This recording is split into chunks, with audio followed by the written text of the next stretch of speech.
Aspirants welcome to our YouTube channel knowledge hub में आपका एक बार फिर से स्वागत है।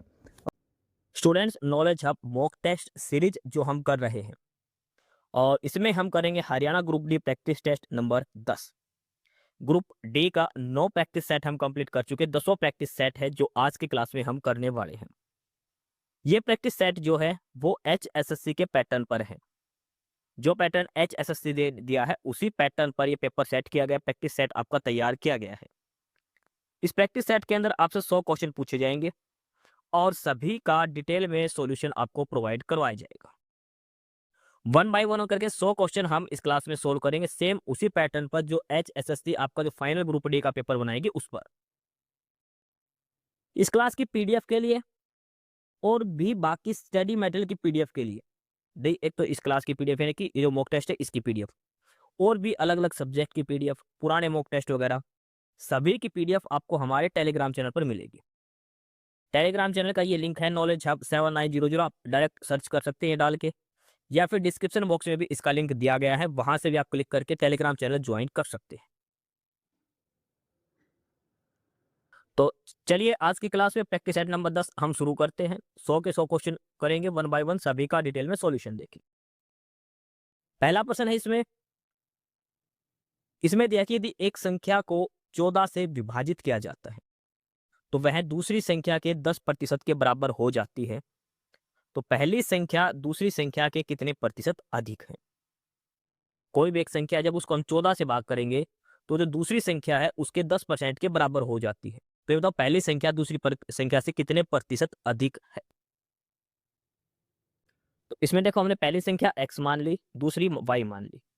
इसमें दिया था कि पहली संख्या को जब हम 14 से भाग करते हैं तो दूसरी संख्या के 10% के बराबर हो जाती है, और प्रतिशत हटाएंगे तो नीचे आएगा 100। तो यही चीज यहाँ पर लिखी, x/14 बराबर y गुणा में 10/100।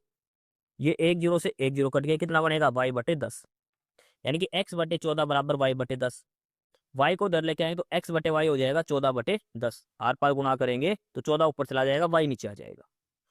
x/y बराबर 14/10 का क्या मतलब है, सिंपल भाषा में देखो तो x का मान 14 है और y का मान 10 है। अब इसमें ये पूछा है कि पहली संख्या दूसरी संख्या का कितने प्रतिशत अधिक है। तो देखो पहली संख्या 14, दूसरी है 10, कितना अंतर है दोनों का, 4 का।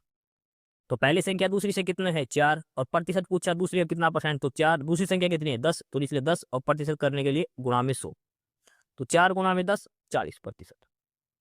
तो हमारा उत्तर क्या हो जाएगा, 40%। तो इसका उत्तर क्या आ जाएगा, ऑप्शन बी 40% उत्तर हो जाएगा। दूसरा जो प्रश्न है वो है सिटिंग अरेंजमेंट का। इसमें दिया है विनय, विनोद, विकास, वाशु, वैभव, वरुण और विशाल, ये 7 बंदे हैं और ये टेबल पर बैठे हैं केंद्र की तरफ मुंह करके। अब इनकी सभी की अलग अलग पोजीशन दी गई है। वासु विकास के दाएं से तीसरा है, वरुण विनय के बाएं से दूसरा, तथा विशाल के दाएं से दूसरा है। विनय के बाएं से दूसरा और विशाल के दाएं से दूसरा है वरुण। वैभव जो विनोद के दाएं से तीसरा है और वरुण का निकटतम पड़ोसी नहीं है। तो बताएं विकास के तुरंत दाएं कौन बैठा है। ये सारी सीटिंग अरेंजमेंट है, सारा डाटा इसमें दिया है। तो जो जो डिटेल्स हमने दी है उसके आधार पर हम इसको सोल्व करते हैं। ठीक है, सबसे पहली बात तो इसमें कितने हैं, इस 7 बंदे हैं जो हमने इसमें बैठाने हैं। सभी का केंद्र की तरफ मुंह दिया गया है। ठीक है, 1 2 3 4 5 6 और 7। अब इसमें वो स्टेटमेंट उठाओ जहां पर सबसे ज्यादा पर्सन दिए गए हैं बैठने के लिए। तो इसमें ये देखो वरुण की, देखो यहाँ पे वरुण है second to the left of Vinay. मान लो यहाँ पर विनय बैठा है तो विनय का सेकंड टू द लेफ्ट ये बैठेगा। देखो ये कौन सा हो गया, ये विनय है, विनय के सेकंड टू द लेफ्ट में यहाँ पे बैठा है वरुण। यहाँ पे वरुण है विनय के सेकंड लेफ्ट में, लेकिन वरुण जो है ये विशाल के राइट में सेकंड नंबर पर है। तो यानी कि विशाल यहाँ आएगा, विशाल का राइट सेकंड ये होगा। ठीक है, ये विनय है, ये वरुण है और ये विशाल है। अब विनय, वरुण और विशाल के संबंध में कोई भी और दूसरी स्टेटमेंट दी है तो वो देख लो। Vaibhav is to the right of Vinod and not immediate neighbour of Varun. देखो वरुण के आसपास में वैभव नहीं आएगा, तो वैभव यानी कि ये तो बीच की जो पोजीशन है यहाँ पर और यहाँ पर, यहाँ 2 जगह वैभव नहीं आ सकता। ठीक है, तो वैभव बची कौन सी, ये 2 लोकेशन है, यहाँ पर एक जगह वैभव आएगा, लेकिन ये third to the right of Vinod, Vinod के राइट में तीसरे नंबर पर है। अब विनोद को हम कहाँ बैठाएं कि उसका राइट तीसरा नंबर इन दोनों में से एक पोजीशन बने। तो अगर हम विनोद को यहाँ बिठाते हैं तो इसका राइट में थर्ड पोजीशन ये बनेगी, ये वाली। तो यहाँ बैठेगा वैभव, यहाँ बैठेगा वैभव और यहाँ है विनोद, क्योंकि यहाँ पर अगर बैठाएंगे तो ये इसके दाएं नहीं आना चाहिए। ठीक है, तो यहाँ विनोद बैठेगा, यहाँ बैठेगा वैभव। अब लास्ट स्टेटमेंट जो पहले वाली दी थी कि Vasu is third to the right of Vikas, तो विकास के थर्ड राइट में है। तो यहाँ पर अगर हम विकास बैठाएंगे तो इसका थर्ड राइट में ये वासु बैठे, सॉरी यहाँ पे विकास आएगा नीचे और यहाँ पे वासु आएगा थर्ड राइट में। एग्जैक्ट में एक बार क्लियर डायग्राम आपको दिखाता हूँ जो इनकी स्टिंग अरेंजमेंट बनी है। तो ये हमारी फाइनल सिटिंग अरेंजमेंट बनेगी जब हम सारा सोल्व करते हैं। और अब हमारा क्वेश्चन था कि विकास के तुरंत दाएं कौन बैठा है, तो ये विकास है और इसके तुरंत दाएं कौन बैठा है, वैभव बैठा है। विकास के तुरंत दाएं कौन बैठा है, वैभव। तो हमारा आंसर क्या हो जाएगा, वैभव। तो प्रश्न नंबर 2 का उत्तर क्या हो जाएगा, वैभव। ऑप्शन सी हमारा उत्तर हो जाएगा।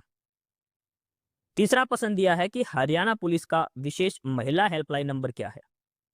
वोमेन हेल्पलाइन नंबर जो स्पेशल वोमेन के लिए चलाया गया हरियाणा पुलिस ने, वो क्या है, तो वो है 1091 1091। ये स्पेशल वोमेन हेल्पलाइन नंबर है हरियाणा पुलिस में।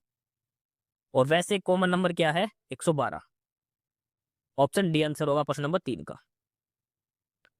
प्रश्न नंबर 4 दिया है कि इनमें से कौन संविधान सभा की प्रारूप समिति का अध्यक्ष नहीं था। जो ड्राफ्टिंग कमेटी थी संविधान सभा की, उसके सदस्य 7 थे, उनमें से एक नाम है इनमें से जो नहीं था।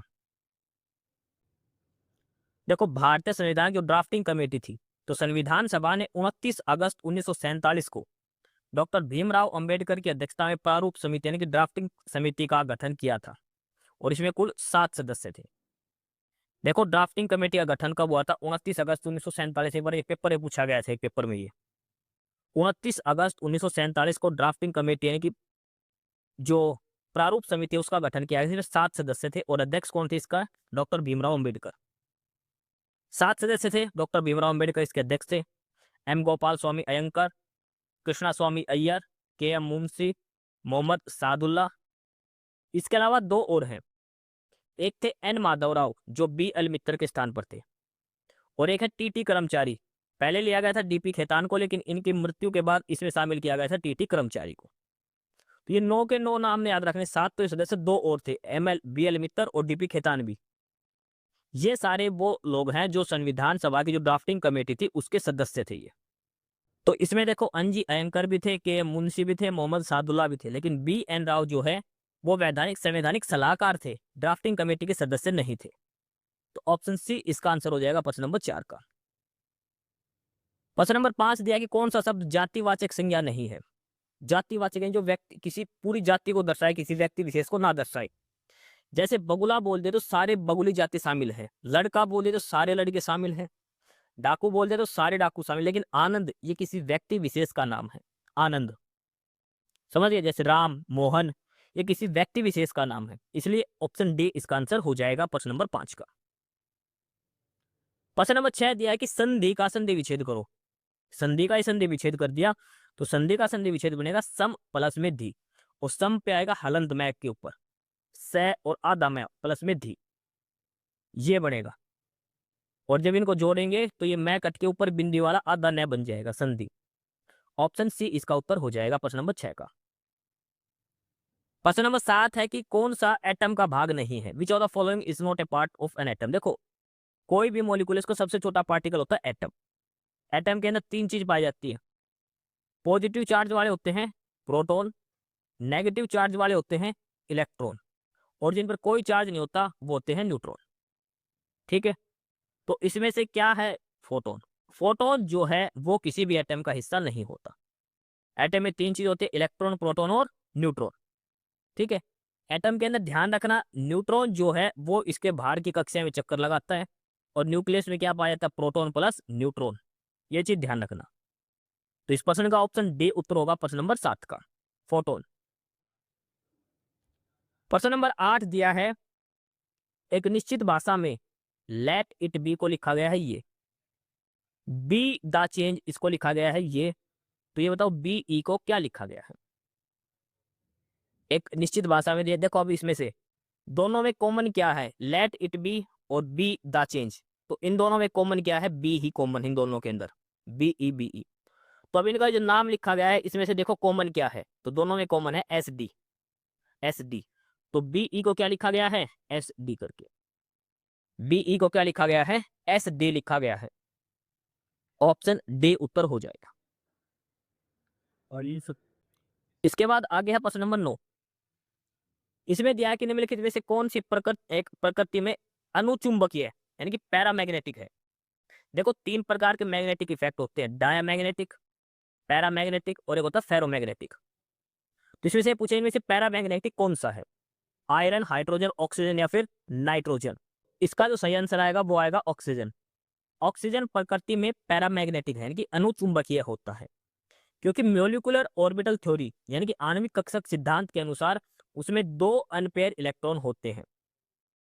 ऑक्सीजन के अंदर देखो ऑक्सीजन का चार्ज +2 होता है ना, यानी कि 2 ऑक्सीजन 2 इलेक्ट्रॉन इसको जो कमी होती है, 2 अनपेयर इलेक्ट्रॉन इसके अंदर रहते हैं ऑक्सीजन के अंदर, इसलिए ऑक्सीजन पैरामैग्नेटिक है। इसका एक ऑप्शन था आयरन। आयरन क्या है, यह है फेरोमैग्नेटिक, लो चुंबकीय। हाइड्रोजन और नाइट्रोजन की बात करें तो ये दोनों है डायमैग्नेटिक। ठीक है, hydrogen nitrogen diamagnetic, oxygen paramagnetic, और लोहा जो है वो फेरोमैग्नेटिक है। सारे ध्यान रखने हैं आपको चारों के चारों का, कौन सा डाया, कौन सा पैरा, कौन सा फेरोमैग्नेटिक है। तो प्रश्न नंबर 9 का ऑप्शन सी उत्तर हो जाएगा ऑक्सीजन। उसके बाद आगे दिया है प्रश्न नंबर 10, और इसमें दिया है कि हरियाणा सरकार ने किस कार्यक्रम के तहत 8 से 10 वर्ष तक के बच्चों को तराशने के लिए दीर्घकालिक प्रतिभा पहचान कार्यक्रम शुरू किया है।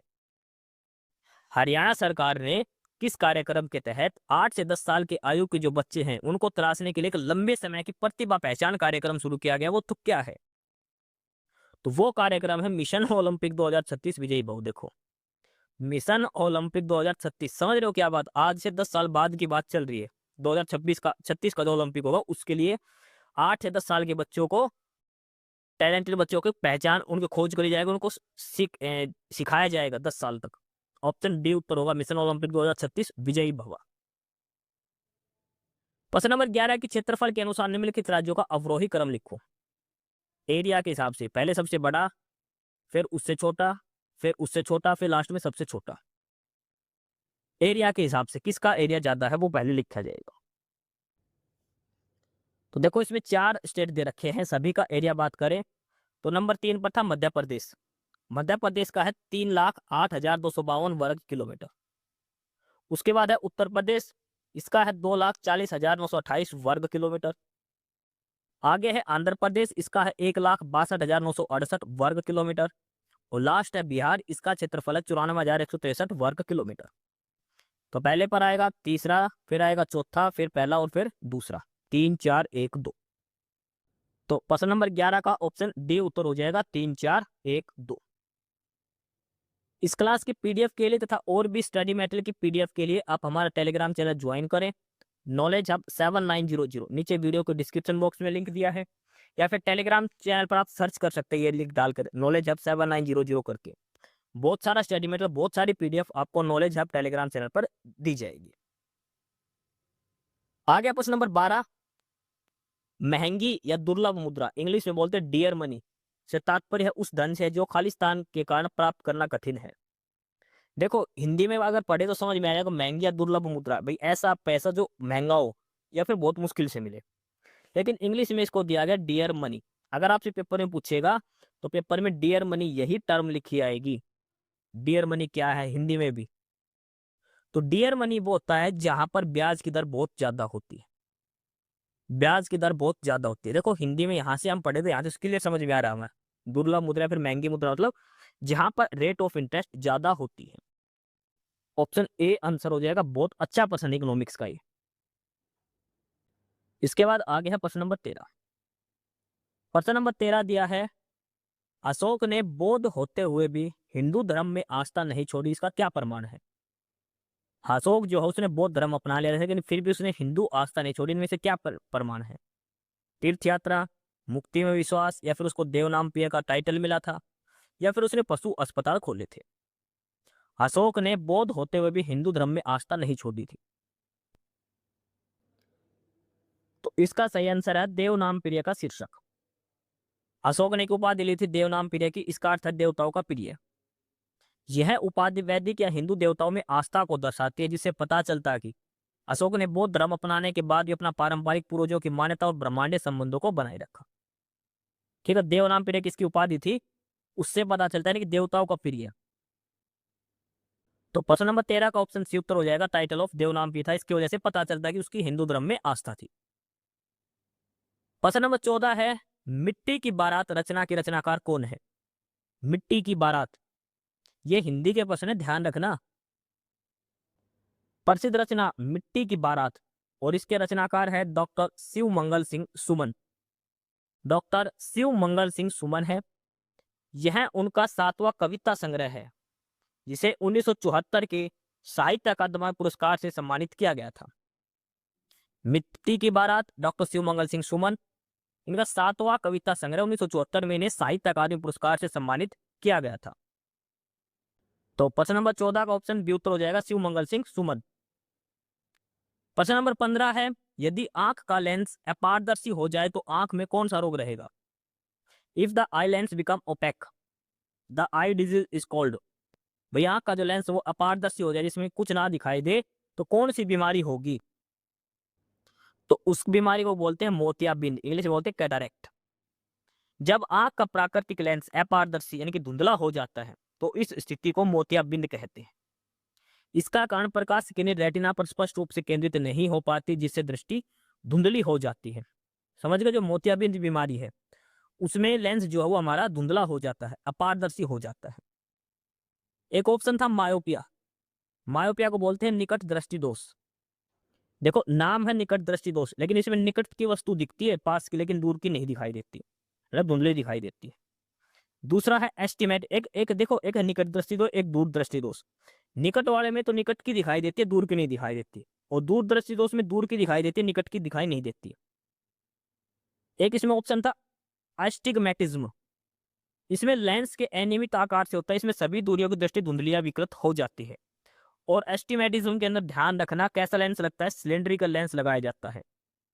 ये कई बार पेपर में पूछा जाता है, सिलेंड्रिकल लेंस यूज करते हैं हम एस्टिमैग्नेटिज्म जो बीमारी है उसके अंदर। एक है ग्लूकोमा, मोतियाबिंद का दूसरा रूप है काला मोतियाबिंद, उसको ग्लूकोमा बोलते हैं। तो फिलहाल हमारे प्रश्न का उत्तर जो है वो है मोतियाबिंद, कैटारेक्ट। प्रश्न नंबर 15 का ऑप्शन डी उत्तर हो जाएगा। प्रश्न नंबर 16 है, नारनौल क्षेत्र के तीन और किस प्रदेश की सीमाएं लगती है? नारनौल जो महेंद्रगढ़ डिस्ट्रिक्ट के अंदर है, तो नारनौल महेंद्रगढ़ को टच करता है, साइड में थोड़ा रेवाड़ी को, लेकिन राजस्थान के तीनों तरफ इसके राजस्थान की है। एक साइड, 3 साइड से पूरा राजस्थान, और एक साइड से महेंद्रगढ़ से टच है, बस थोड़ा सा रेवाड़ी से ऐसा टच है। ऑप्शन सी इसका उत्तर हो जाएगा। जो प्रश्न नंबर 17 दिया है, आर्टिकल फिलअप करने हैं, 2 खाली स्थान है, आर्टिकल होते 3, ए एन और द, क्या क्या आएगा? माई mother is dentist, my father is economist. देखो डेंटिस्ट ये क्या है, कॉन्सोनेंट की साउंड आ रही है ना, तो कॉन्सोनेंट में क्या आएगा? A. My mother is a dentist and my father is a economist, E क्या है? वोवल, तो इसमें आएगा एन। पहले वाले में आएगा ए, दूसरे वाले में एन। ऑप्शन बी उत्तर हो जाएगा। My mother is a dentist and my father is an economist, option B उत्तर हो जाएगा। प्रश्न नंबर 18, 4 ऑर्गेनाइजेशन दे रखे हैं, ठीक है, उनमें से बताया कौन सा परमाणु ऊर्जा विभाग के अंतर्गत आता है? डिपार्टमेंट ऑफ एटॉमिक एनर्जी के अंदर कौन सा आता है? डीएई के अंतर्गत। Directorate of atomic energy research and development, heavy water board, Indian rare earth limited और यूरेनियम कॉर्पोरेशन ऑफ इंडिया। तो चारों ही जो संस्थान दे रखे हैं ये सारे DAE, department of atomic energy यानी कि परमाणु ऊर्जा विभाग के अंतर्गत आते हैं। इनका मुख्य कार्य देश में परमाणु ऊर्जा कार्यक्रम को बढ़ाना, यूरेनियम का खनन करना और उससे जुड़े खनिज तैयार करना है। चारों डिपार्टमेंट के बारे में पढ़े तो पहला ऑप्शन था परमाणु ऊर्जा अनुसंधान एवं विकास निर्देशालय, ठीक है, इसको मूल रूप से एएमडी कहते हैं। और यह डिपार्टमेंट ऑफ एटॉमिक एनर्जी की प्रमुख अनुसंधान और विकास इकाई है, जो देश भर में यूरेनियम, दुर्लभ मृदा तत्वों और अन्य परमाणु खनिज की खोज व अन्वेषण का कार्य करता है। यह है पहला डिपार्टमेंट। दूसरा था हैवी वाटर बोर्ड, भारी जल बोर्ड, हैवी वाटर बोर्ड। ये भी डिपार्टमेंट ऑफ एटॉमिक एनर्जी, जो परमाणु ऊर्जा है उसका विभाग का उद्योग और खनिज क्षेत्र की एक महत्वपूर्ण इकाई है। इसकी स्थापना हुई थी 1962 में, हैवी वाटर बॉडी की स्थापना, मोस्ट इंपोर्टेंट लाइन है, और इसका हेडक्वार्टर है मुंबई के अंदर। हैवी वाटर का क्या काम आता है? परमाणु रिएक्टर में जो मॉडरेटर के रूप में और शीतलक के रूप में हैवी वाटर यानी कि D2O का प्रयोग करते हैं। हैवी वाटर का फार्मूला ध्यान रखना, D2O पेपर में कई बार पूछा जाता है। परमाणु रिएक्टर में न्यूट्रॉन बंधक के रूप में और कूलेंट के रूप में, मॉडरेटर और कूलेंट के रूप में हम हैवी वाटर का प्रयोग करते हैं। ठीक है। तीसरा डिपार्टमेंट था, यह है भारतीय दुर्लभ पृथ्वी लिमिटेड, जो रेयर अर्थ एलिमेंट्स जो है उसके बारे में। इसकी स्थापना हुई थी 1950 में मिनी रतन कंपनी के रूप में। यह भी डिपार्टमेंट ऑफ एटॉमिक एनर्जी का एक प्रशासनिक नियंत्रण में काम करती है। यह समुद्र तटीय रेत के खनिज जैसे एल्यूमिनाइट, रूटालाइट, जिरकॉन का खनन और दुर्लभ पृथ्वी तत्व यानी कि जो रेयर अर्थ मेटल है उनको अलग करती है और प्रसंस्करण उनका करती है। लास्ट था यूरेनियम कॉर्पोरेशन ऑफ इंडिया, ये 1967 में स्थापना हुआ था। ये जादूखोड़ा झारखंड में इसका मुख्यालय। ठीक है, ये ईंधन की पूर्ति करता है वहां पर। तो चारों ऑर्गेनाइजेशन, चारों इंस्टीट्यूट आपको ध्यान से रखने हैं, मोस्ट इंपोर्टेंट है, ये क्या काम आते हैं, क्या क्या इनका काम है। डिपार्टमेंट ऑफ एटॉमिक एनर्जी के ही ये चारों पार्ट हैं। तो प्रश्न नंबर 18 का ऑप्शन डी उत्तर हो जाएगा। 1 2 3 4 चारों के चारों atomic, department of atomic energy के हिस्से हैं। आगे है प्रश्न नंबर 19।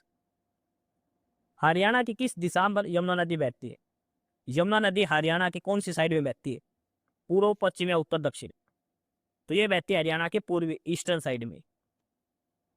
यमुना नदी हरियाणा और यूपी के बीच में बाउंड्री का निर्माण करती है, हरियाणा के ईस्ट साइड के अंदर, ये ध्यान रखना। इसमें देखो, यमुना नदी हरियाणा की पूर्वी सीमा पर बहती है और ये हरियाणा को उत्तर प्रदेश राज्य से अलग करने वाली प्राकृतिक सीमा, लगभग 320 किलोमीटर लंबी एक बाउंड्री बनाती है हरियाणा और यूपी के बीच में। आगे बात करें प्रवेश कहां से करती है ये, तो यमुना नदी जो हरियाणा में प्रवेश करती है वो यमुनानगर जिले के कालेसर वन से हरियाणा में प्रवेश करती है। उत्तर से दक्षिण की ओर बहती हुई हरियाणा के 6 जिलों के साथ पूर्वी सीमा बनाती है, यमुनानगर, करनाल, पानीपत, सोनीपत, फरीदाबाद और पलवल। ठीक है, उसके बाद ये हरियाणा में कहां से निकलती है? पलवल के अंदर हसनपुर स्थान है, वहां से हरियाणा को छोड़कर यूपी में प्रवेश कर जाती है यमुना नदी। यमुनानगर जिले से शुरू होती है और पलवल के हसनपुर गांव से बाहर निकल जाते हैं हरियाणा में से। उत्तर से दक्षिण का मतलब है हरियाणा के ऊपर से होते हुए नीचे की साइड आती है, लेकिन हरियाणा की पूर्वी दिशा की तरफ ये बहती है। तो प्रश्न नंबर 19 का ऑप्शन ए उत्तर हो जाएगा, ईस्टर्न साइड। प्रश्न नंबर 20 ये गणित का सवाल है, अलजेब्रा का सवाल है। सीधा फार्मूला लगेगा a cube plus b cube plus c cube body का। X plus Y plus Z 10 के बराबर, x cube plus Y cube plus Z cube 75 के बराबर, एक्स गुना वाई गुना जेड 15 के बराबर। तो एक्स स्क्वायर जमा वाई स्क्वायर जमा Z square minus x y minus y z minus z x, इसका मान बताओ क्या आए। देखो हमारे पास ये 3 वैल्यू दी गई है, x plus Y plus Z 10 के बराबर, x cube plus Y cube plus Z cube 75 के बराबर और एक्स गुना वाई गुना जेड 15 के बराबर। अब इसमें फार्मूला यूज होगा, ये होगा ए क्यूब जमा बी क्यूब जमा सी क्यूब माइनस 3ab, ये फार्मूला यूज होगा इसके अंदर। मोस्ट इंपोर्टेंट ये फार्मूला है। X cube plus Y cube plus Z cube minus 3xy z क्या किसके बराबर होता है? X plus Y plus z into में x square plus y square plus z square minus x y minus y z minus z x. ये हमने निकालना सारा। X plus Y plus Z 10 के बराबर, ये सारा 75 के बराबर और ये दे रखा 15 के बराबर। वैल्यू पुट कर दो सारी की सारी। ये 75 के बराबर, ये 3x वाई जेड माइनस 3 गुना में 15, ये 10 के बराबर, ये लास्ट की वैल्यू हमें निकालनी है। 15 दिया 45, तो 75 में से 45 गया तो 30 बराबर 10 गुना में सारा 10 आ जाएगा नीचे। तो कितना आएगा उत्तर हमारा इसका? तो एक्स स्क्वायर जमा वाई स्क्वायर जमा Z square minus x Y Y Z Z x, ये आएगा 3 के बराबर। बिल्कुल फार्मूले के अंदर पुटअप करनी है वैल्यू, सीधी की सीधी, बस हमें ये फार्मूला आना चाहिए, कोई झंझट ही नहीं है इसके अंदर। अच्छा एक ध्यान रखना, इसमें 3 इक्वेशन दे रखे, 3 वेरिएबल, इसलिए हम ना तो एक्स को 0 किसी भी एक को 0 नहीं मान सकते।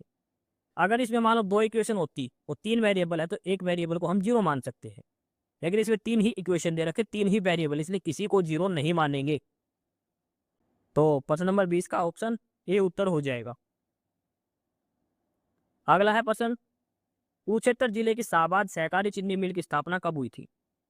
चीनी मिल है कुरुक्षेत्र में शाहबाद के अंदर, Shahabad co operative sugar mill के नाम से इसकी स्थापना कब हुई थी ये बताओ। तो देखो, कुरुक्षेत्र जिले की साबाद सहकारी चीनी मिल की स्थापना हुई थी 1 सितंबर 1976 को।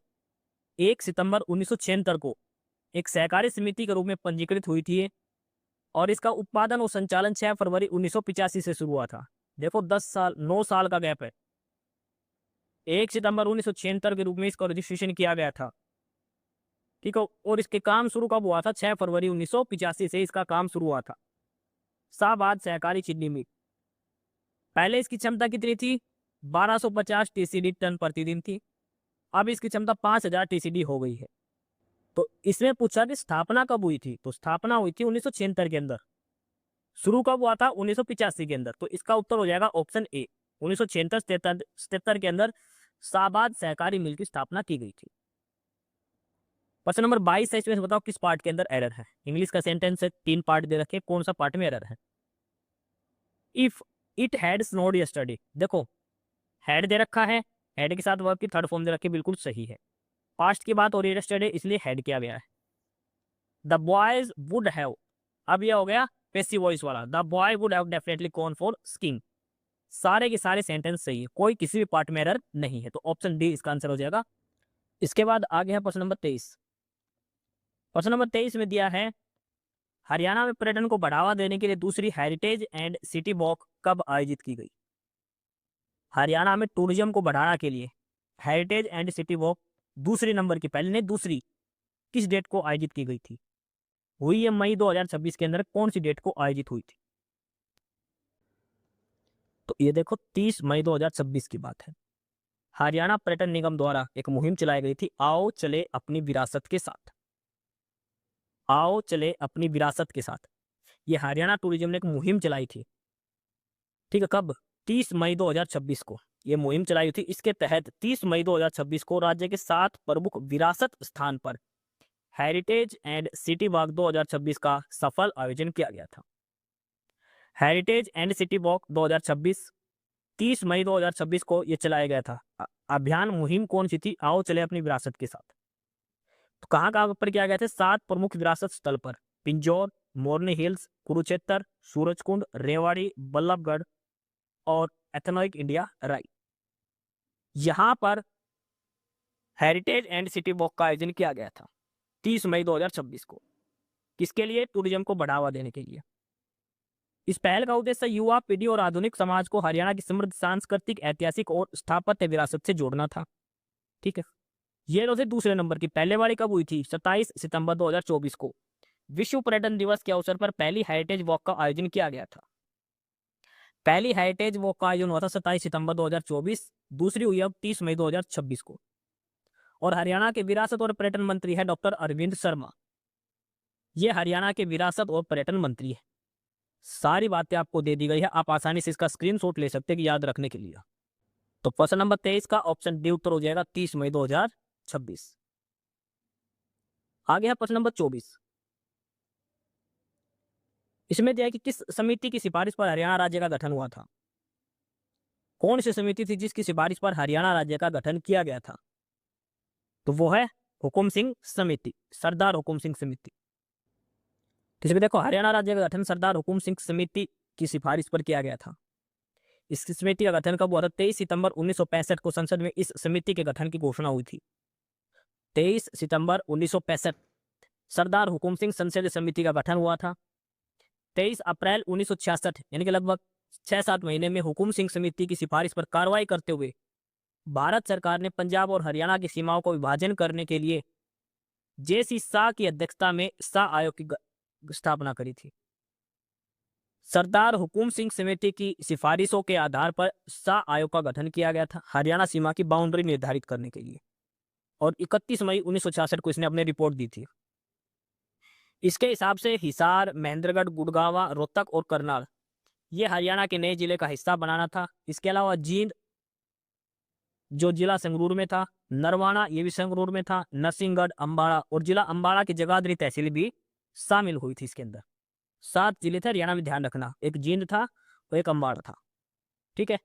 5 ये ऊपर वाले हैं। आयोग की सिफारिश से की तहसील खरड़ चंडीगढ़ भी हरियाणा का हिस्सा होना चाहिए। 1 नवंबर 1966 को हरियाणा भारत का 17वां राज्य बना था। हरियाणा भारत का 17वां राज्य बना था 1 नवंबर 1966 को। हरियाणा की राजधानी चंडीगढ़ पंजाब की भी राजधानी है। चंडीगढ़ को बनाया किसने था? ली कार्बूजियर ने डिजाइन किया था चंडीगढ़ को। ये सारी डिटेल बातें दी गई हैं। सरदार हुकुम सिंह समिति 1965, सितंबर 1965 अप्रैल में इन्होंने अपनी सिफारिश रख दी थी। उसके बाद शाह आयोग का गठन हुआ था 31 मई 1966 को, उसने रिपोर्ट दे दी थी। 7 जिले बनाए गए थे, 5 हरियाणा के थे, 2 जो पंजाब के हिस्से में थे संगरूर के अंदर, उनमें से लिया गया था। ठीक है, ये सारी डिटेल है। 1 नवंबर 1966 को हरियाणा बन गया था, पंजाब से अलग होते, दोनों की एक ही राजधानी है चंडीगढ़। तो प्रश्न नंबर 24 का ऑप्शन बी उत्तर हो जाएगा, हुकुम सिंह समिति। प्रश्न नंबर 25 है, सेंटेंस है, इसको पेशी वॉइस के अंदर चेंज करना है। Kindly do not smoke in public place. Kindly do not smoke in public place. देखो डू नॉट ये है प्रेजेंट इंडेफिनेट, तो प्रेजेंट इंडेफिनेट किस में चेंज हो जाएगा? प्रेजेंट कॉन्टिन्यूअस के अंदर। तो कॉन्टिन्यूअस के अंदर क्या आएगा? Is M R. तो यू हैड बीन भी नहीं आएगा, यू आर भी नहीं आएगा, इसमें आएगा यू आर रिक्वेस्टेड। तो काइंडली है यानी कि रिक्वेस्ट की गई, तो you are requested not to smoke in public place. You are requested not to smoke in public place. Most important example है पैसिव वॉइस का, ऐसे ही क्वेश्चन आते हैं। ऑप्शन सी इसका आंसर होगा क्वेश्चन नंबर 25 का। इस क्लास की पीडीएफ के लिए आप हमारे टेलीग्राम चैनल ज्वाइन करें, नॉलेज हब 7900। डिस्क्रिप्शन बॉक्स में इसका लिंक दिया है। काफी सारी पीडीएफ आपको, काफी सारा स्टडी मटेरियल आपको नॉलेज हब टेलीग्राम चैनल पर मिलेगा। आगे प्रश्न नंबर 26, हरियाणवी किताब शकुंतला के लेखक कौन है? एक हरियाणवी किताब शकुंतला, इसके लेखक कौन है? तो वो है डॉक्टर जय भगवान शर्मा। हरियाणा साहित्य और संस्कृति अकादमी द्वारा संस्कृत, हिंदी और हरियाणा के वरिष्ठ साहित्यकार डॉक्टर जय भगवान शर्मा की हरियाणवी कृति शकुंतला का लोकार्पण पंचकुला स्थित अकादमी भवन में किया। ठीक है, डॉक्टर जय भगवान शर्मा ने लिखी शकुंतला हरियाणवी भाषा में। इसका लोकार्पण हुआ था पंचकुला में स्थित है अकादमी भवन, वहां पर किया था। तो प्रश्न नंबर 26 का ऑप्शन सी उत्तर हो जाएगा डॉक्टर जय भगवान शर्मा। प्रश्न नंबर 27 है, महम का किला कहां पर है? तो महम का किला कहाँ है? रोहतक के अंदर। एक बार थोड़ी सी इसकी बेसिक जानकारी और देखते हैं महम के किले के बारे में। महम शहर रोहतक हिसार NH10 पर रोहतक शहर से 30 किलोमीटर दूर स्थित है। ठीक है, इसमें सबसे इंपॉर्टेंट है कि इसे प्रलयराज चौहान के शासनकाल में पावर राजपूत राय बल्लू ने स्थापित किया था। किसने करा था? पावर राजपूत राय बल्लू ने। यह नाम ध्यान रखना है। हालांकि मोहम्मद गौरी ने इसे नष्ट कर दिया था। तो आपको बस एक तो ये नाम याद रखना, पावर राजपूता राय बल्लू और प्रलयराज चौहान का शासनकाल था। ये चीज भी एक्स्ट्रा ध्यान रखनी है आपको। और इसको नष्ट किसने किया था? मोहम्मद गौरी ने। तो प्रश्न नंबर 27 का ऑप्शन सी उत्तर हो जाएगा रोहतक। 28 है कि हरियाणा किस जिले में माधोगढ़ किले को पर्यटन स्थल के रूप में विकसित किया जा रहा है? माधोगढ़ का किला, और ये है महेंद्रगढ़ डिस्ट्रिक्ट के अंदर। माधोगढ़ की घाटी कहाँ है? महेंद्रगढ़ के अंदर। ऑप्शन सी उत्तर हो जाएगा। प्रश्न नंबर 29 है कि हाल ही में हरियाणा का कौन सा नया जिला बना है? तो हरियाणा का 23वां नंबर का जिला बना है, और वो बना है हांसी। दिसंबर 2025 के अंदर हरियाणा का 23rd डिस्ट्रिक्ट बना है, 23वें नंबर का। ऑप्शन ए उत्तर हो जाएगा। प्रश्न नंबर 30 है कि कौन सा यंत्र महासागर की गहराई नापने के लिए प्रयोग में रखते हैं? भाई कोई भी सागर है, महासागर, वो कितना गहरा है, वो गहराई मापने के लिए हम यूज करते हैं फैथोमीटर। फैथोमीटर। बैरोमीटर होता है प्रेशर मापने के लिए, एमीटर होता है करंट मापने के लिए। तो ऑप्शन डी उत्तर हो जाएगा इसका। प्रश्न नंबर 31 दिया है कि हरियाणा का प्राचीन महाकाव्य कौन सा है? प्राचीन महाकाव्य ऋग्वेद, यजुर्वेद, भगवत गीता, ओशो। देखो अगर महाभारत हमारा उत्तर ऑप्शन होता तो महाभारत लगाते, लेकिन उसमें दिया गया भगवत गीता। कुरुक्षेत्र के अंदर महाभारत हुई थी, वहां पर ही श्री कृष्ण ने अर्जुन को गीता का उपदेश दिया था। भागवत गीता ये हरियाणा का प्राचीन महाकाव्य है। ऑप्शन बी आंसर हो जाएगा प्रश्न नंबर 31 का। प्रश्न नंबर 32 गणित का सवाल है, काफी अच्छा सवाल है ये। इसमें दिया है एक गोलार्ध का कुल पृष्ठीय क्षेत्रफल एक समबाहु त्रिभुज के क्षेत्रफल के बराबर है, यानी कि लगभग बराबर है। गोलार्ध का मतलब एक हेमिस्फेयर। एक हेमिस्फेयर का टोटल सरफेस एरिया जो है वो एक इक्विलैटरल ट्रायंगल के एरिया के बराबर है। हमें बताना है कि त्रिभुज की भुजा गोलार्ध की त्रिज्या की कितना गुना है। त्रिभुज की भुजा जो हेमिस्फेयर है उसकी रेडियस की कितने गुना है। देखो इस प्रश्न में हमें जो चीज दी है वो है कि गोलार्ध का टोटल क्षेत्रफल समबाहु त्रिभुज के क्षेत्रफल के बराबर है। गोलार्ध होता है हेमिस्फेयर, आधा गोला, तो गोलार्ध का टोटल सरफेस एरिया होता है 3πr²। ठीक है, और समबाहु त्रिभुज का क्षेत्रफल हमें पता कितना है, √3/4a²। लेकिन आर क्या है, त्रिज्या है, और ए क्या है, समबाहु त्रिभुज की। देखो समबाहु त्रिभुज की तीनों भुजाएं बराबर होती है, ये ध्यान रखना, और ये होता है हेमिस्फेयर। ठीक है, 2πr² जमा πr², 3πr² इसका टोटल सरफेस एरिया होता है गोलार्ध का। दोनों बराबर दे रखे हैं, तो 3πr² बराबर √3/4a² हो गया। a² का अगर हम वैल्यू निकालेंगे तो 4 ऊपर चला जाए। देखो ये काटेंगे भाई, 3 को कैसे लिख सकते हैं, √3 गुना में √3 लिख सकते हैं। तो 1 √3 से 1 √3 कट जाएगा, 4 आ जाएगा ऊपर, तो ये क्या बनेगा, 4√3 ये बनेगा हमारे पास। a² बनेगा 4√3πr²। 3πr² था, ये था √3/4a² के, तो एक √π से √π कट जाएगा एक से, ठीक है, 4 आ जाएगा ऊपर, तो 4√3πr² बचेगा। हम आगे निकालेंगे ये पाई, क्योंकि हमें a और r का रिलेशन निकालना है खाली। ठीक है, a जो है वो r का कितना गुना है ये बताना है भाई। समबाहु त्रिभुज की भुजा गोलार्ध की त्रिज्या की कितनी गुना है ये बताना है। तो a² बराबर 4π√3r² के बराबर हो गई भाई। पाई हमने इधर सरका दिया, कोई दिक्कत नहीं है।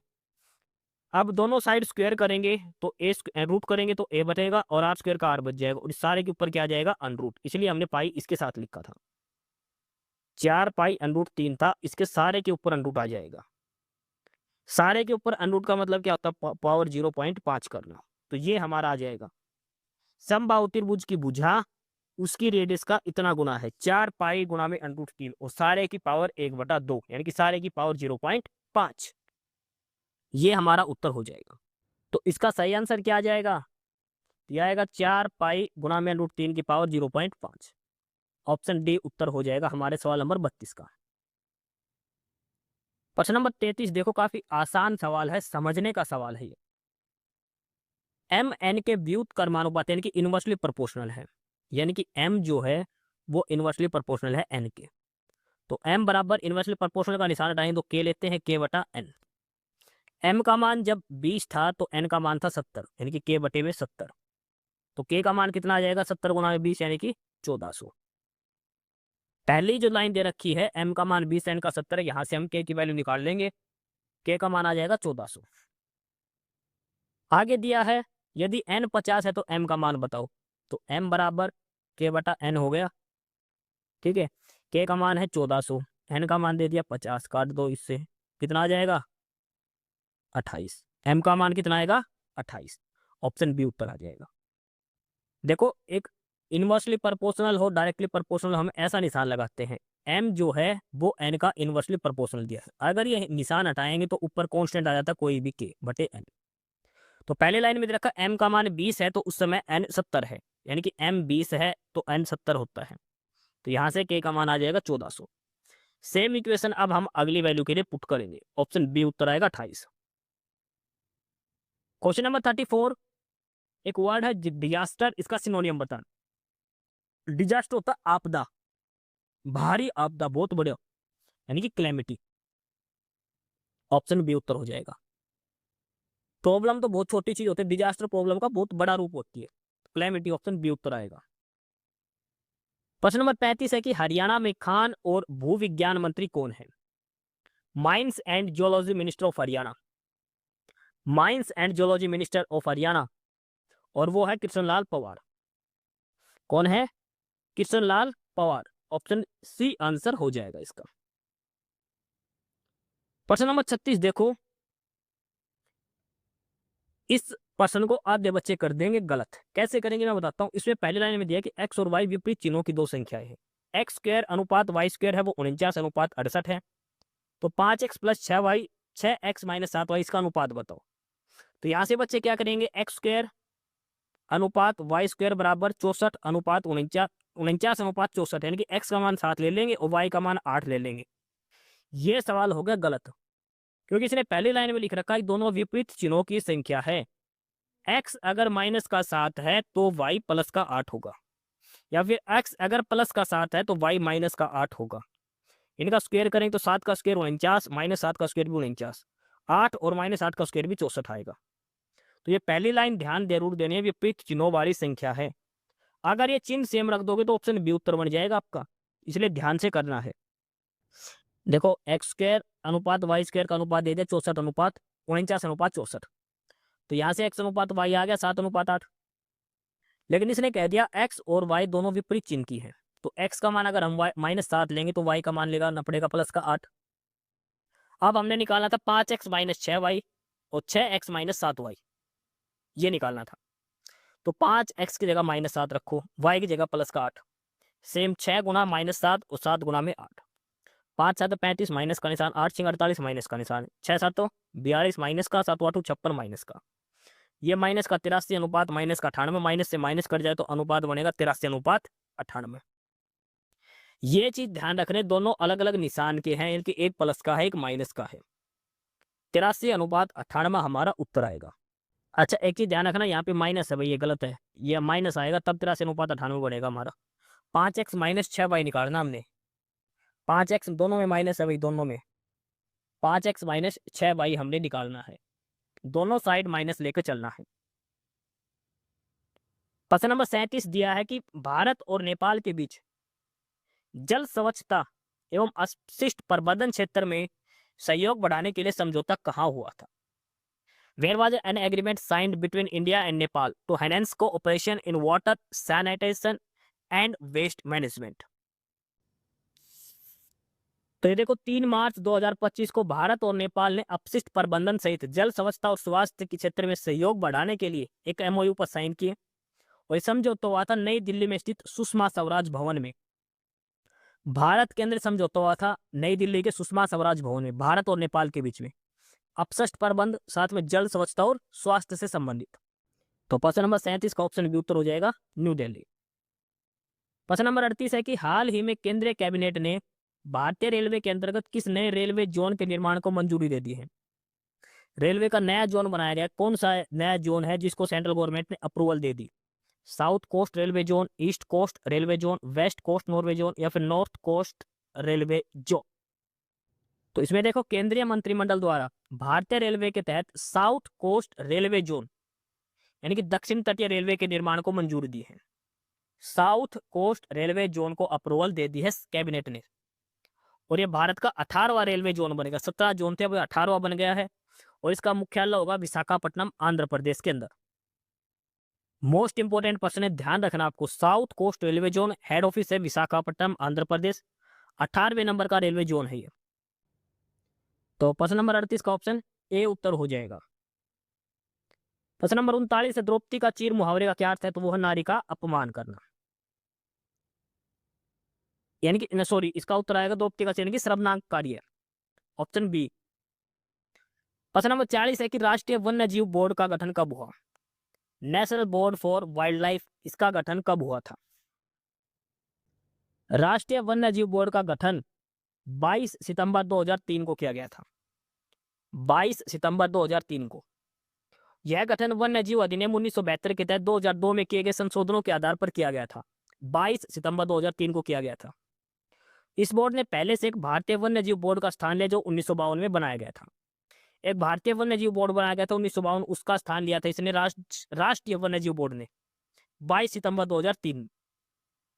और एक ऐसी संस्था है, वैधानिक संस्था है, जो देश के वन्य जीवों और जंगलों के संरक्षण के लिए नीतियां बनाने वाली सर्वोच्च संस्था है। तो इसका उत्तर हो जाएगा 22 सितंबर 2003, ऑप्शन ए इसका उत्तर हो जाएगा प्रश्न नंबर 40 का। इस क्लास के पीडीएफ के लिए आप हमारा टेलीग्राम चैनल ज्वाइन करें, नॉलेज हब 7900, डिस्क्रिप्शन बॉक्स में इसका लिंक दिया है। काफी सारा स्टडी मटेरियल, काफी सारी पीडीएफ आपको वहां पर मिलेगी। प्रश्न नंबर 41 इनमें से कौन सा गलत दिया है। हिसार की स्थापना करी थी फिरोज शाह तुगलक ने, बिल्कुल सही दिया है। रेवाड़ी की राजा रेवत ने, सिरसा की राजा सरस ने। शेख फरीद ने फतेहाबाद की स्थापना नहीं करी, इसने करी थी फरीदाबाद की। शेख फरीद ने किसकी स्थापना करी थी, फरीदाबाद की करी थी। तो ऑप्शन बी इसका आंसर हो जाएगा जो गलत दिया गया है। प्रश्न नंबर 42 में यहाँ बताओ कौन सी आकृति आएगी। ये पैटर्न दे रखा, उस पैटर्न के आधार पर देखो, पहले एल आया, फिर एल के लेफ्ट में एक रेक्टेंगल आया, एल आगे सरक गया, फिर रेक्टेंगल के पहले एट द रेट आया तो तीनों आगे सरक गए, फिर 5 आया तो ये एल ऊपर सरक गया, फिर रेक्टेंगल, फिर एट द रेट, फिर 5।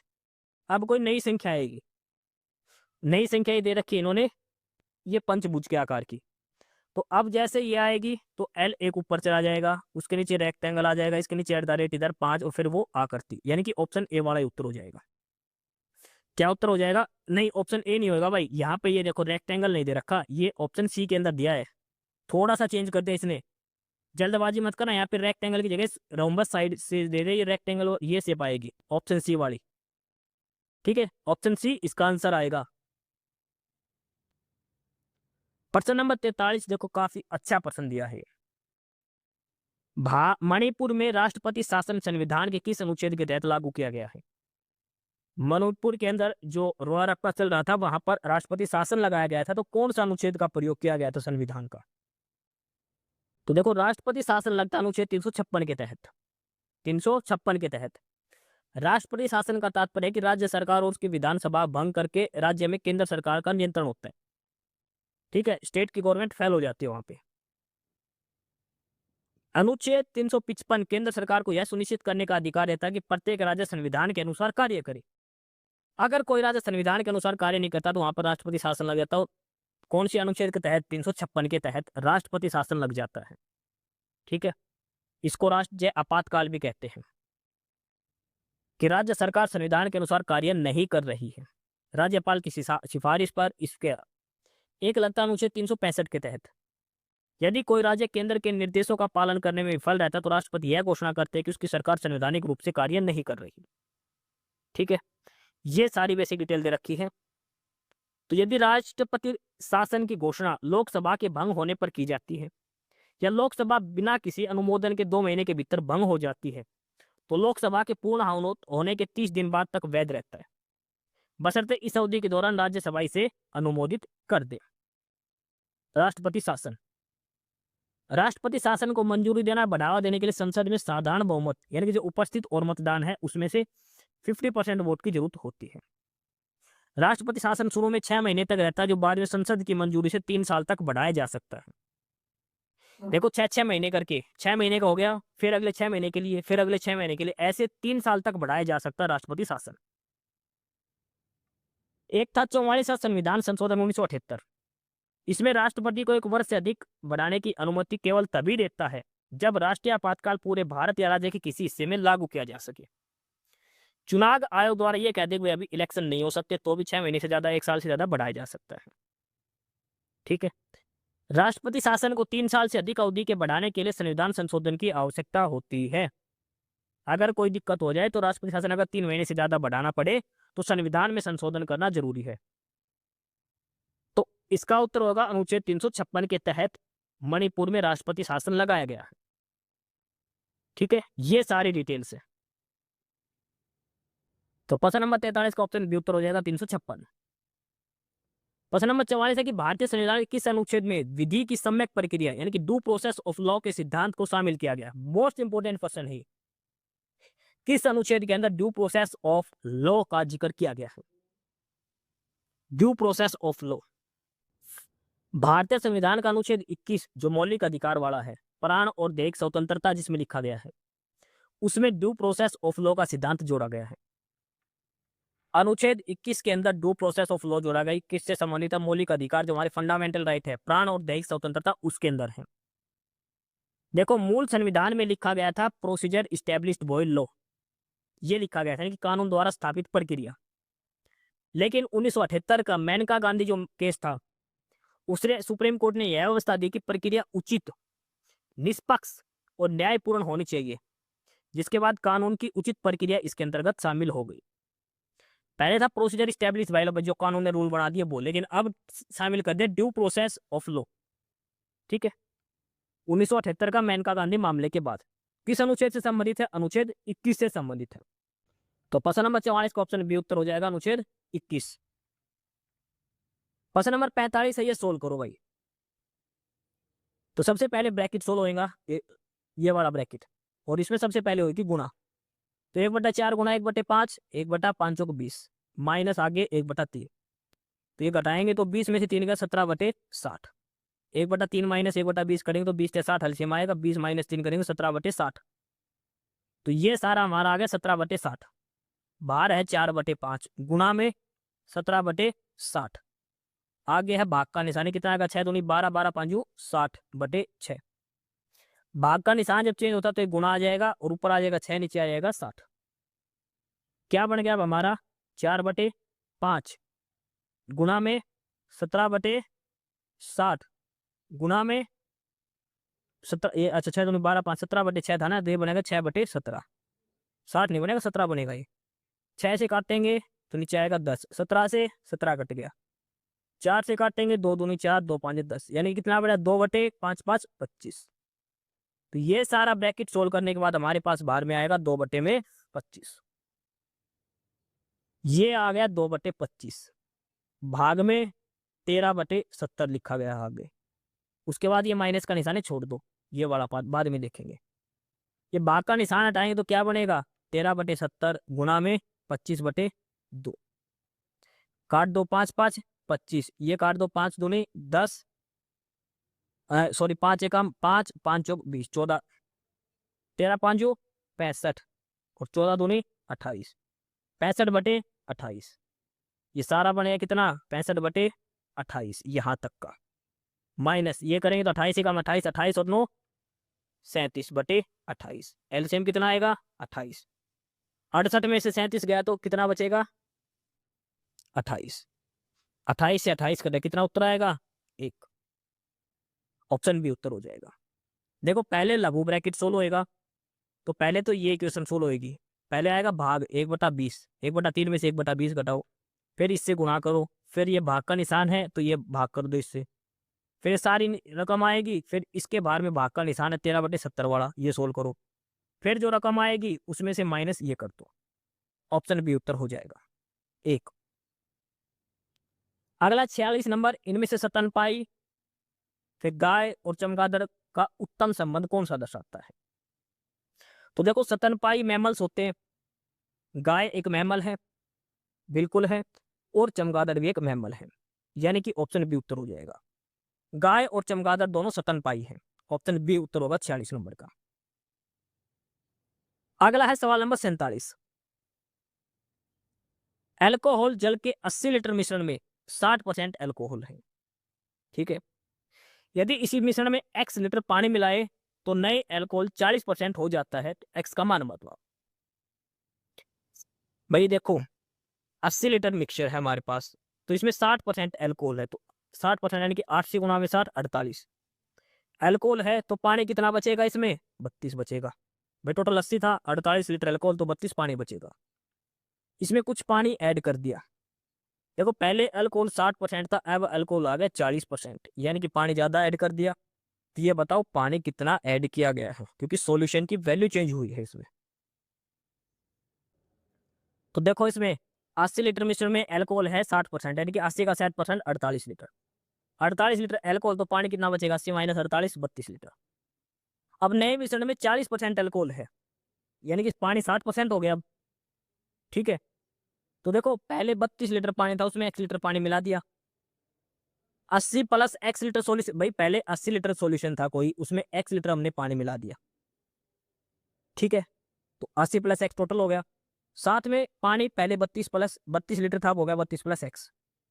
देखो अब 80 प्लस x लीटर जो है ना, उसमें 40% एल्कोहल है, तो पानी कितना है 60%। तो 80 प्लस x का 60% किसके बराबर है 32 लीटर में x लीटर और जोड़ दिया, वो दोनों पानी बराबर है, इसलिए ये इक्वेशन यहाँ पर बनी है।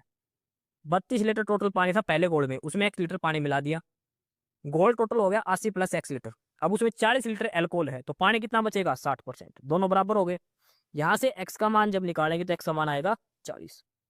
तो हमने कितना पानी मिलाया इसके अंदर 40 लीटर पानी मिलाया है। एक तो ये है, और एक ये है दूसरा शॉर्टकट रेशियो से।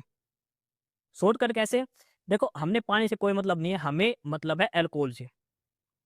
तो शुरू में एल्कोहल दे रखा 60%, बाद में एल्कोहल हो गया 40%, यानी कितना अनुपात हो गया 3:2। लेकिन एक चीज ध्यान दो, दोनों बार एल्कोहल सेम है, एल्कोहल तो हमने छेड़ा ही नहीं, तो एल्कोहल को ही हमने टोटल मिश्रण मान लिया। जो अल्कोहल पहले और बाद में था वही हमने टोटल मिश्रण मान लिया। ठीक है, तो पहले जो अल्कोहल था और अब जो था वो दोनों टोटल मिश्रण मान लिए, तो अलग अलग हो जाएगा। तो पहले 2 था और अब हो गया 3 अनुपात। अल्कोहल आ गया था हमारा 3:2, तो मिश्रण जो हो गया हमारा 2:3 हो गया। यानी कि पहले 2:2 था मिक्सचर, अब मिक्सचर हो गया हमारा 3। एक की वैल्यू बढ़ गई, किससे? पानी जोड़ने से। 2 का मान दे रखा 80 लीटर, शुरू में 80 लीटर सॉल्यूशन दिया है ना, 2 का मान 80 दे दिया, एक का वैल्यू आ जाएगी 40। और इन दोनों में अंतर कितना है? 1 का, यानी कि 1 यूनिट बढ़ गया, यानी कि 1 यूनिट बढ़ने का मतलब 40 लीटर बढ़ गया। तो हमने पानी कितना मिला इसके अंदर? 40 लीटर। ये शॉर्टकट वाला है। तो प्रश्न नंबर 47 का ऑप्शन डी उत्तर हो जाएगा 40। प्रश्न नंबर 48 है कि कौन सा जिला अपने शानदार कपड़े और कालीन, तो कपड़े और कालीन कहाँ मिलते हैं? पानीपत। बुनकरों का शहर कहा जाता है पानीपत को। प्रश्न नंबर 49, हरियाणा का पहला वन्य जीव निगरानी और अनुशासन केंद्र कहाँ स्थापित किया जाएगा? वन्य जीव निगरानी और अनुशासन केंद्र यह किया जाएगा फरीदाबाद के धौज के अंदर। फरीदाबाद के धौज के अंदर, ऑप्शन ए उत्तर हो जाएगा। मोस्ट इंपोर्टेंट प्रश्न है ये, प्रश्न नंबर 49। प्रश्न नंबर 50 डायरेक्शन का सवाल है ये। उत्तर दिशा की ओर मुंह करके खड़े एक व्यक्ति 270 डिग्री दक्षिणावर्त घूमता है, यानी कि क्लॉकवाइज घड़ी की दिशा में। फिर 90 डिग्री वामावर्त यानी कि एंटी क्लॉकवाइज घूमता है। अब वो किस दिशा में देख रहा है? देखो ये सवाल है, तो डायरेक्शन का सवाल आते हैं, 4 डायरेक्शन बना लो, ऊपर north, south, west, east. North की साउथ मुंह था उसका, ये सवाल छोड़ दो। देखो यहाँ पे देखो 270 डिग्री घूम गया पहले तो एक दिशा में, और फिर 90 डिग्री दूसरी दिशा में। 270 ऐसे घुमा, 90 डिग्री वापस घूम गया, तो कितना घुमा हो रहा? 270 माइनस 90 180 डिग्री। लेफ्ट राइट का चक्कर ही छोड़ दो, क्लॉकवाइज एंटी क्लॉकवाइज। क्यों भाई? 270 डिग्री घूम गया, ये मान लो क्लॉकवाइज, 90 डिग्री एंटी क्लॉक, दोनों उल्टे घूम गया, तो यानी कि कितना ओवरऑल घुमा? 180 डिग्री। तो नॉर्थ का 180 डिग्री साउथ बनेगा, चाहे लेफ्ट से ले लो चाहे राइट से ले लो। तो अब उसका मुंह किस दिशा में है? साउथ डायरेक्शन में। किस दिशा में मुंह है? साउथ में। ऑप्शन ए उत्तर हो जाएगा इसका। प्रश्न नंबर 51 देखो, केंद्रीय कृषि एवं किसान कल्याण मंत्रालय द्वारा चलाया गया एक अभियान है खेत बचाओ अभियान। इसका भव्य समापन समारोह हरियाणा के किस जिले में आयोजित किया गया? केंद्रीय कृषि एवं किसान कल्याण मंत्रालय द्वारा चलाया गया खेत बचाओ अभियान का समापन समारोह किस जिले में आयोजित किया गया? खेत बचाओ अभियान कहां पर जो अभियान चलाया था केंद्र सरकार ने, इसका समापन समारोह हरियाणा में हुआ था। किस जिले के अंदर? तो देखो देश भर में किसानों को टिकाऊ एवं लाभकारी खेती के प्रति जागरूक करने के लिए केंद्रीय कृषि और किसान कल्याण मंत्रालय द्वारा चलाया गया खेत बचाओ अभियान 30 जून 2026 को हरियाणा में रेवाड़ी में भव्य समापन समारोह आयोजित हुआ था। किस जिले में समापन समारोह हुआ था इसका? रेवाड़ी के अंदर। कब? 30 जून 2026 को। कौन कौन थे यहाँ पर? शिवराज सिंह चौहान जो केंद्रीय कृषि और किसान कल्याण मंत्री और सीएम हरियाणा के यहाँ पर मौजूद थे। रेवाड़ी के बावल के अंदर जो कृषि महाविद्यालय, वहां पर एक कार्यक्रम आयोजित हुआ था। ठीक है, और हरियाणा ईपीएफओ मिशन 2026 का भी शुभारंभ किया गया था। ये सारी ही बातें काफी महत्वपूर्ण हैं। खेत बचाओ अभियान 30 जून 2026 को समापन हुआ है रेवाड़ी के बावल के अंदर, कृषि महाविद्यालय के अंदर। साथ में यहाँ पर हरियाणा ईपीएफओ मिशन 2026 भी शुभारंभ किया है। कौन कौन थे? शिवराज सिंह चौहान केंद्रीय किसान मंत्री और साथ में सीएम हरियाणा भी स्टेज पर थे। तो प्रश्न नंबर 51 का ऑप्शन सी उत्तर हो जाएगा, रेवाड़ी। प्रश्न नंबर 52 है, कृष्णायन महाकाव्य के रचयिता कौन है? कृष्णायन महाकाव्य के रचयिता कौन है? तो इसका उत्तर हो जाएगा ऑप्शन सी, पंडित द्वारका प्रसाद मिश्र।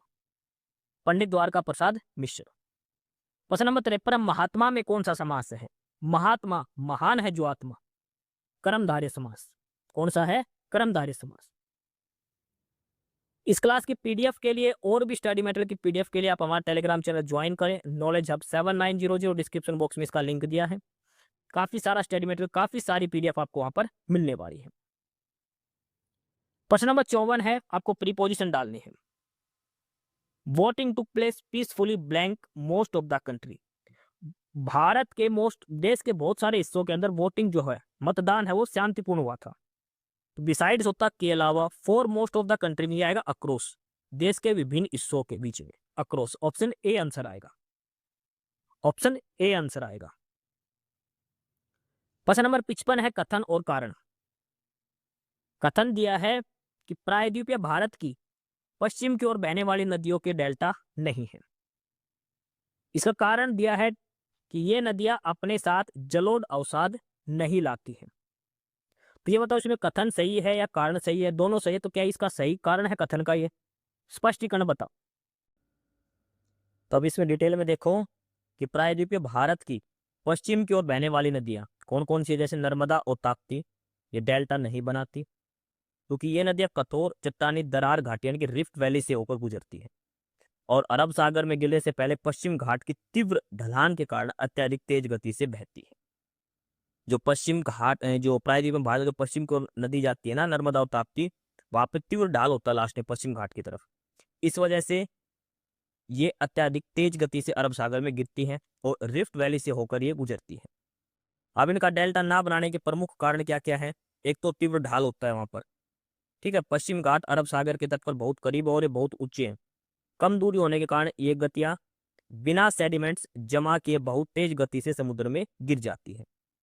दूसरा है यहाँ पर गाद की भी कमी होती है, जो सेडिमेंट्स होते हैं ये बहुत कम मात्रा में होते हैं। तीसरा है ये रिफ्ट वैली से होकर पहुंचती है, इसलिए इन दरारों में अधिकांश जो सेडिमेंट्स वो पहले ही जमा हो जाता है, ठीक है, जो भी आता है। और लास्ट में ये करती है एस्चुरी का निर्माण करती है ये सारी चीजें इसमें दी गई है। इसलिए देखो इसमें प्रश्न नंबर 55 कथन में दे रखा है कि प्रायद्वीप भारत के पश्चिम की ओर बहने वाली नदियों में डेल्टा नहीं है, बिल्कुल सही है। नर्मदा और ताप्ती दो नदियां हैं। कारण है कि नदियां अपने साथ अवसाद जलोढ़ अवसाद नहीं लाती, है भी बिल्कुल सही है, क्योंकि तीव्र ढाल है, लिफ्ट वैली से गुजरती है, इसलिए जो अवसाद होता है वो कम पहुंचता है वहां पर। तो ए और आर दोनों सही है और आर ए का सही स्पष्टीकरण है। ऑप्शन ए उत्तर हो जाएगा। प्रश्न नंबर 56 दिया है these books are a blank improvement on what has gone before. तो ये क्या आएगा? Has a great improvement. क्या आएगा? Great improvement. आ गया प्रश्न नंबर 27, निम्नलिखित में से कौन सा पदार्थ सर्वाधिक मजबूत है? इनमें से स्ट्रॉन्गेस्ट मटेरियल कौन सा है? जर्मन सिल्वर, स्टील, ब्रास या फिर ग्रिफिन?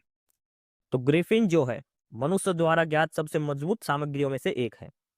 यह एक कार्बन का एलोट्रोप है और एक परमाणु जितनी मोटी परत का होता है। इसके अलावा एक ऑप्शन था स्टील। तो ग्रिफिन जो है वो स्टील से लगभग 100 से 200 गुना अधिक मजबूत होता है। मोटाई के अनुपात में भी यह किसी भी अन्य सामग्री से अधिक मजबूत होता है। ग्रिफिन के बारे में अन्य सामग्री की बात जैसे जर्मन सिल्वर, पीतल और स्टील की बात करें, ये भी मजबूत धातु और मिश्र धातु है, लेकिन टेंसाइल स्ट्रेंथ के मामले में कोई भी ग्राफिन की बराबरी नहीं कर सकता। इनमें सबसे ज्यादा मजबूत है ग्राफिन। तो प्रश्न नंबर 57 का ऑप्शन डी उत्तर हो जाएगा ग्राफिन। प्रश्न नंबर 58 है निम्नलिखित में से कौन लगातार 6 वर्षों तक भारतीय राष्ट्रीय कांग्रेस के अध्यक्ष रहे? जो कांग्रेस के अध्यक्ष बनते थे भारतीय राष्ट्रीय कांग्रेस के, उसके लगातार 6 साल तक अध्यक्ष, तो वो थे मौलाना अब्दुल कलाम आजाद। कब से कब तक? 1940 से लेकर 1946 तक। क्यों? क्योंकि यहाँ पर सेकेंड वर्ल्ड वार हो गया था, इस वजह से कोई इलेक्शन इनके नहीं हुए थे। तो लगातार 6 साल तक भारतीय राष्ट्रीय कांग्रेस के अध्यक्ष के पद पर रहे थे Abdul Kalam Azad. Option B answer होगा।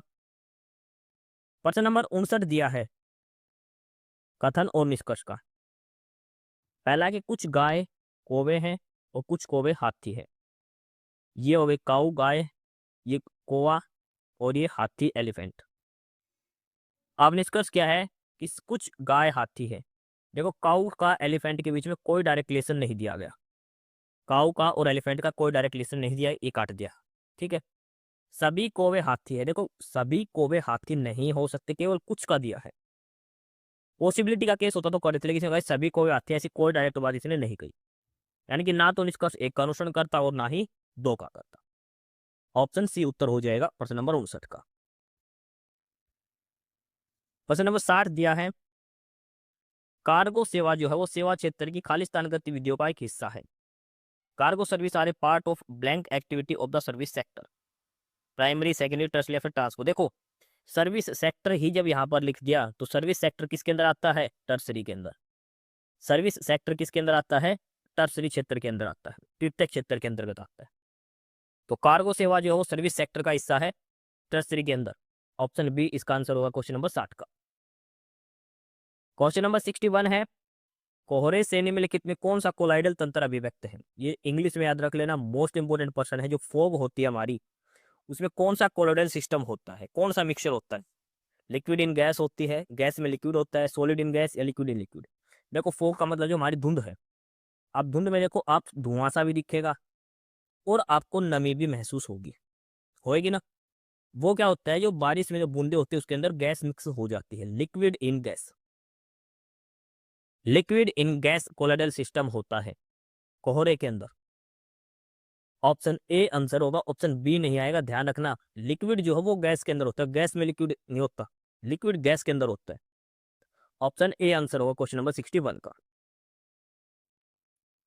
प्रश्न नंबर 62 दिया है, 16 नवंबर 2016 को हरियाणा का 22वां जिला, 16 नवंबर 2016 को तो वो बना था चरखी दादरी। देखो हरियाणा का 22वां जिला बना था चरखी दादरी 16 नवंबर 2016 को, और दिसंबर 2025 में कौन सा बना 23वां जिला, और वो है हांसी। जो नए जिले बने हैं सारे ध्यान रखने हैं आपको। 2016 में दादरी बना था, 2025 में हांसी बना है। प्रश्न नंबर 63 है, हरियाणा की शीला माता के मंदिर का निर्माण किस वास्तु पद्धति से किया गया है? शीला माता का मंदिर, तो देखो हरियाणा के अग्रोहा में स्थित शीला माता मंदिर, देखो एक शीतला माता मंदिर है गुड़गांव के अंदर, और ये शीला माता है, त्रिशक्ति है यहाँ पे अग्रोहा के अंदर हिसार में। इसका निर्माण हुआ है राजस्थानी वास्तुकला शैली से किया गया है, और इस भव्य मंदिर को लाल और गुलाबी पत्थरों से डिजाइन किया गया है। तो शीला माता मंदिर को किस वास्तु शैली से डिजाइन किया गया है? राजस्थानी वास्तुकला शैली के आधार पर डिजाइन किया गया है। तो प्रश्न नंबर 63 का ऑप्शन ए उत्तर हो जाएगा राजस्थानी। प्रश्न नंबर 64 दिया है, हरियाणा का पर्यावरण और जलवायु परिवर्तन निर्देशालय किस विभाग के अंदर है? Department directorate of environment and climate change. तो ये किसके अंदर आएगा? पॉल्यूशन कंट्रोल बोर्ड के अंदर। भाई इन्वायरमेंट से संबंधित है, क्लाइमेट चेंज से संबंधित है, तो ये आएगा department of environment protection and pollution control, जिसको दूसरा बोलते हैं Haryana state pollution control board. इसके अंदर है ये, ऑप्शन सी इसका आंसर हो जाएगा। प्रश्न नंबर 65 देखो, ये फैमिली रिलेशन का क्वेश्चन है। इसमें कि गुरु की माँ सचिन की माँ की इकलौती बेटी है। देखो ये सचिन है, सचिन की जो माँ है वो किसकी माँ? गुरु की माँ। ये गुरु है, ये गुरु की माँ हो गई। तो गुरु की माँ जो सचिन की माँ की इकलौती बेटी है, तो इसका मतलब सचिन क्या हो गया? गुरु की माँ का भाई हो गया। सचिन गुरु की माँ का भाई हो गया, क्योंकि दोनों की माँ एक ही है। सचिन की माँ जो है वो गुरु की माँ की माँ है, क्योंकि देखो गुरु की माँ जो है वो सचिन की माँ की बेटी है। तो सचिन और गुरु की माँ दोनों आपस में बहन भाई हो गई। तो गुरु का सचिन से क्या संबंध है? तो सचिन इसका मामा लगेगा, तो गुरु क्या लगेगा? भांजा लगेगा। समझ गए? ये दोनों बहन भाई हो गए, सचिन और गुरु की माँ, तो सचिन का गुरु क्या लगेगा? भांजा लगेगा। ऑप्शन बी आंसर हो जाएगा प्रश्न नंबर 65 का। इस क्लास के पीडीएफ के लिए और भी स्टडी मटेरियल की पीडीएफ के लिए आप हमारा टेलीग्राम चैनल ज्वाइन करें, नॉलेज हब 7900। डिस्क्रिप्शन बॉक्स में इसका लिंक दिया है, काफी सारी पीडीएफ, काफी सारा स्टडी मटेरियल आपको वहां पर मिलेगा।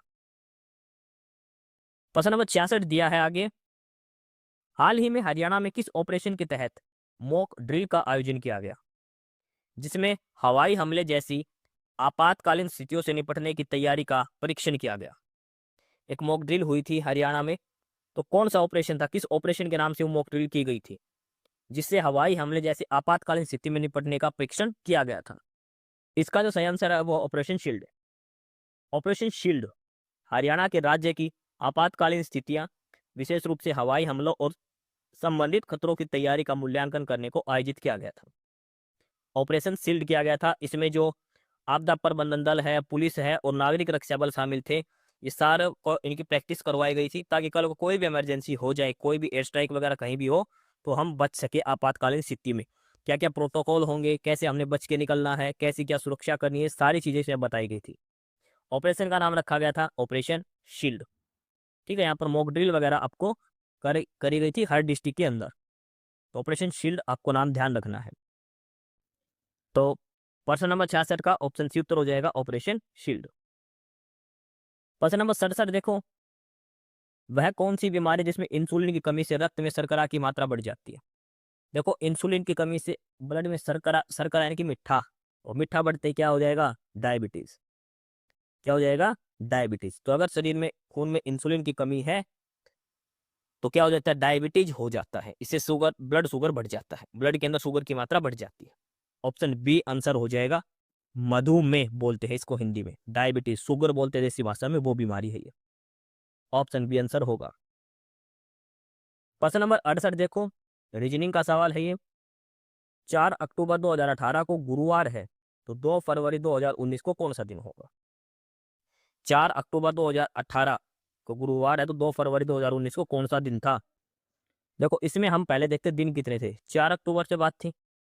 तो देखो अक्टूबर में 31 दिन होते हैं, 4 दिन काट दो तो कितने दिन बच गए, 27 दिन अक्टूबर के। नवंबर 30 दिन का होता है, दिसंबर 31 दिन का होता है, ठीक है। उसके बाद जनवरी, जनवरी भी 31 दिन का। फरवरी दे रखी है 2, तो 2 दिन फरवरी के हो गए। टोटल दिन कितने हो गए हमारे पास, तो 27 दिन अक्टूबर के, 30 दिन नवंबर में, 31 दिसंबर के, 31 जनवरी के और 2 दिन फरवरी के।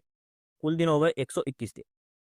अब एक सप्ताह में होते 7 दिन, तो 121 को अगर हम 7 से भाग देंगे तो हमारा शेष आएगा 2। शेष कितना बचेगा, 2 बचेगा, यानी कि 2 दिन एक्स्ट्रा होंगे। भाई हर 7 दिन के बाद सेम दिन आएगा, आज सोमवार है, अगले 7 दिन बाद फिर सोमवार आएगा, अगले 7 दिन बाद फिर सोमवार।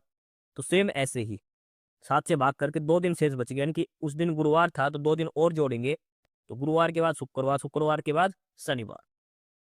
तो हमारा जो प्रश्न पूछा गया था कि 2 फरवरी 2019 को क्या रहेगा, तो उस दिन क्या आएगा, शनिवार आएगा। तो प्रश्न नंबर 68 का ऑप्शन बी उत्तर हो जाएगा, शनिवार, सैटरडे। प्रश्न नंबर 69 है एलपीजी। एलपीजी की फुल फॉर्म है लिक्विफाइड पेट्रोलियम गैस। एलपीजी का मुख्य घटक क्या है, एलपीजी के अंदर मेन कंपोनेंट क्या क्या पाए जाते हैं। तो इसका जो सही आंसर है, एलपीजी के अंदर पाया जाता है ब्यूटेन। लिक्विफाइड पेट्रोलियम गैस हल्के हाइड्रोकार्बन यौगिकों का मिश्रण है। इसमें ब्यूटेन या प्रोपेन या फिर दोनों का मिक्सर होता है। देखो 90% मैक्सिमम ब्यूटेन पाई जाती है इसमें। दोनों रंगहीन और गंधहीन गैस होती है।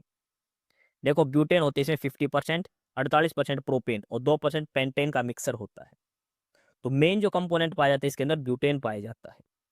ब्यूटेन ऑप्शन में नहीं है तो आपको प्रोपेन लगाना है। अगर दोनों ही ऑप्शन में लगाना तो पहले ब्यूटेन लगाना है, दूसरे बार प्रोपेन लगाना है, ध्यान रखना।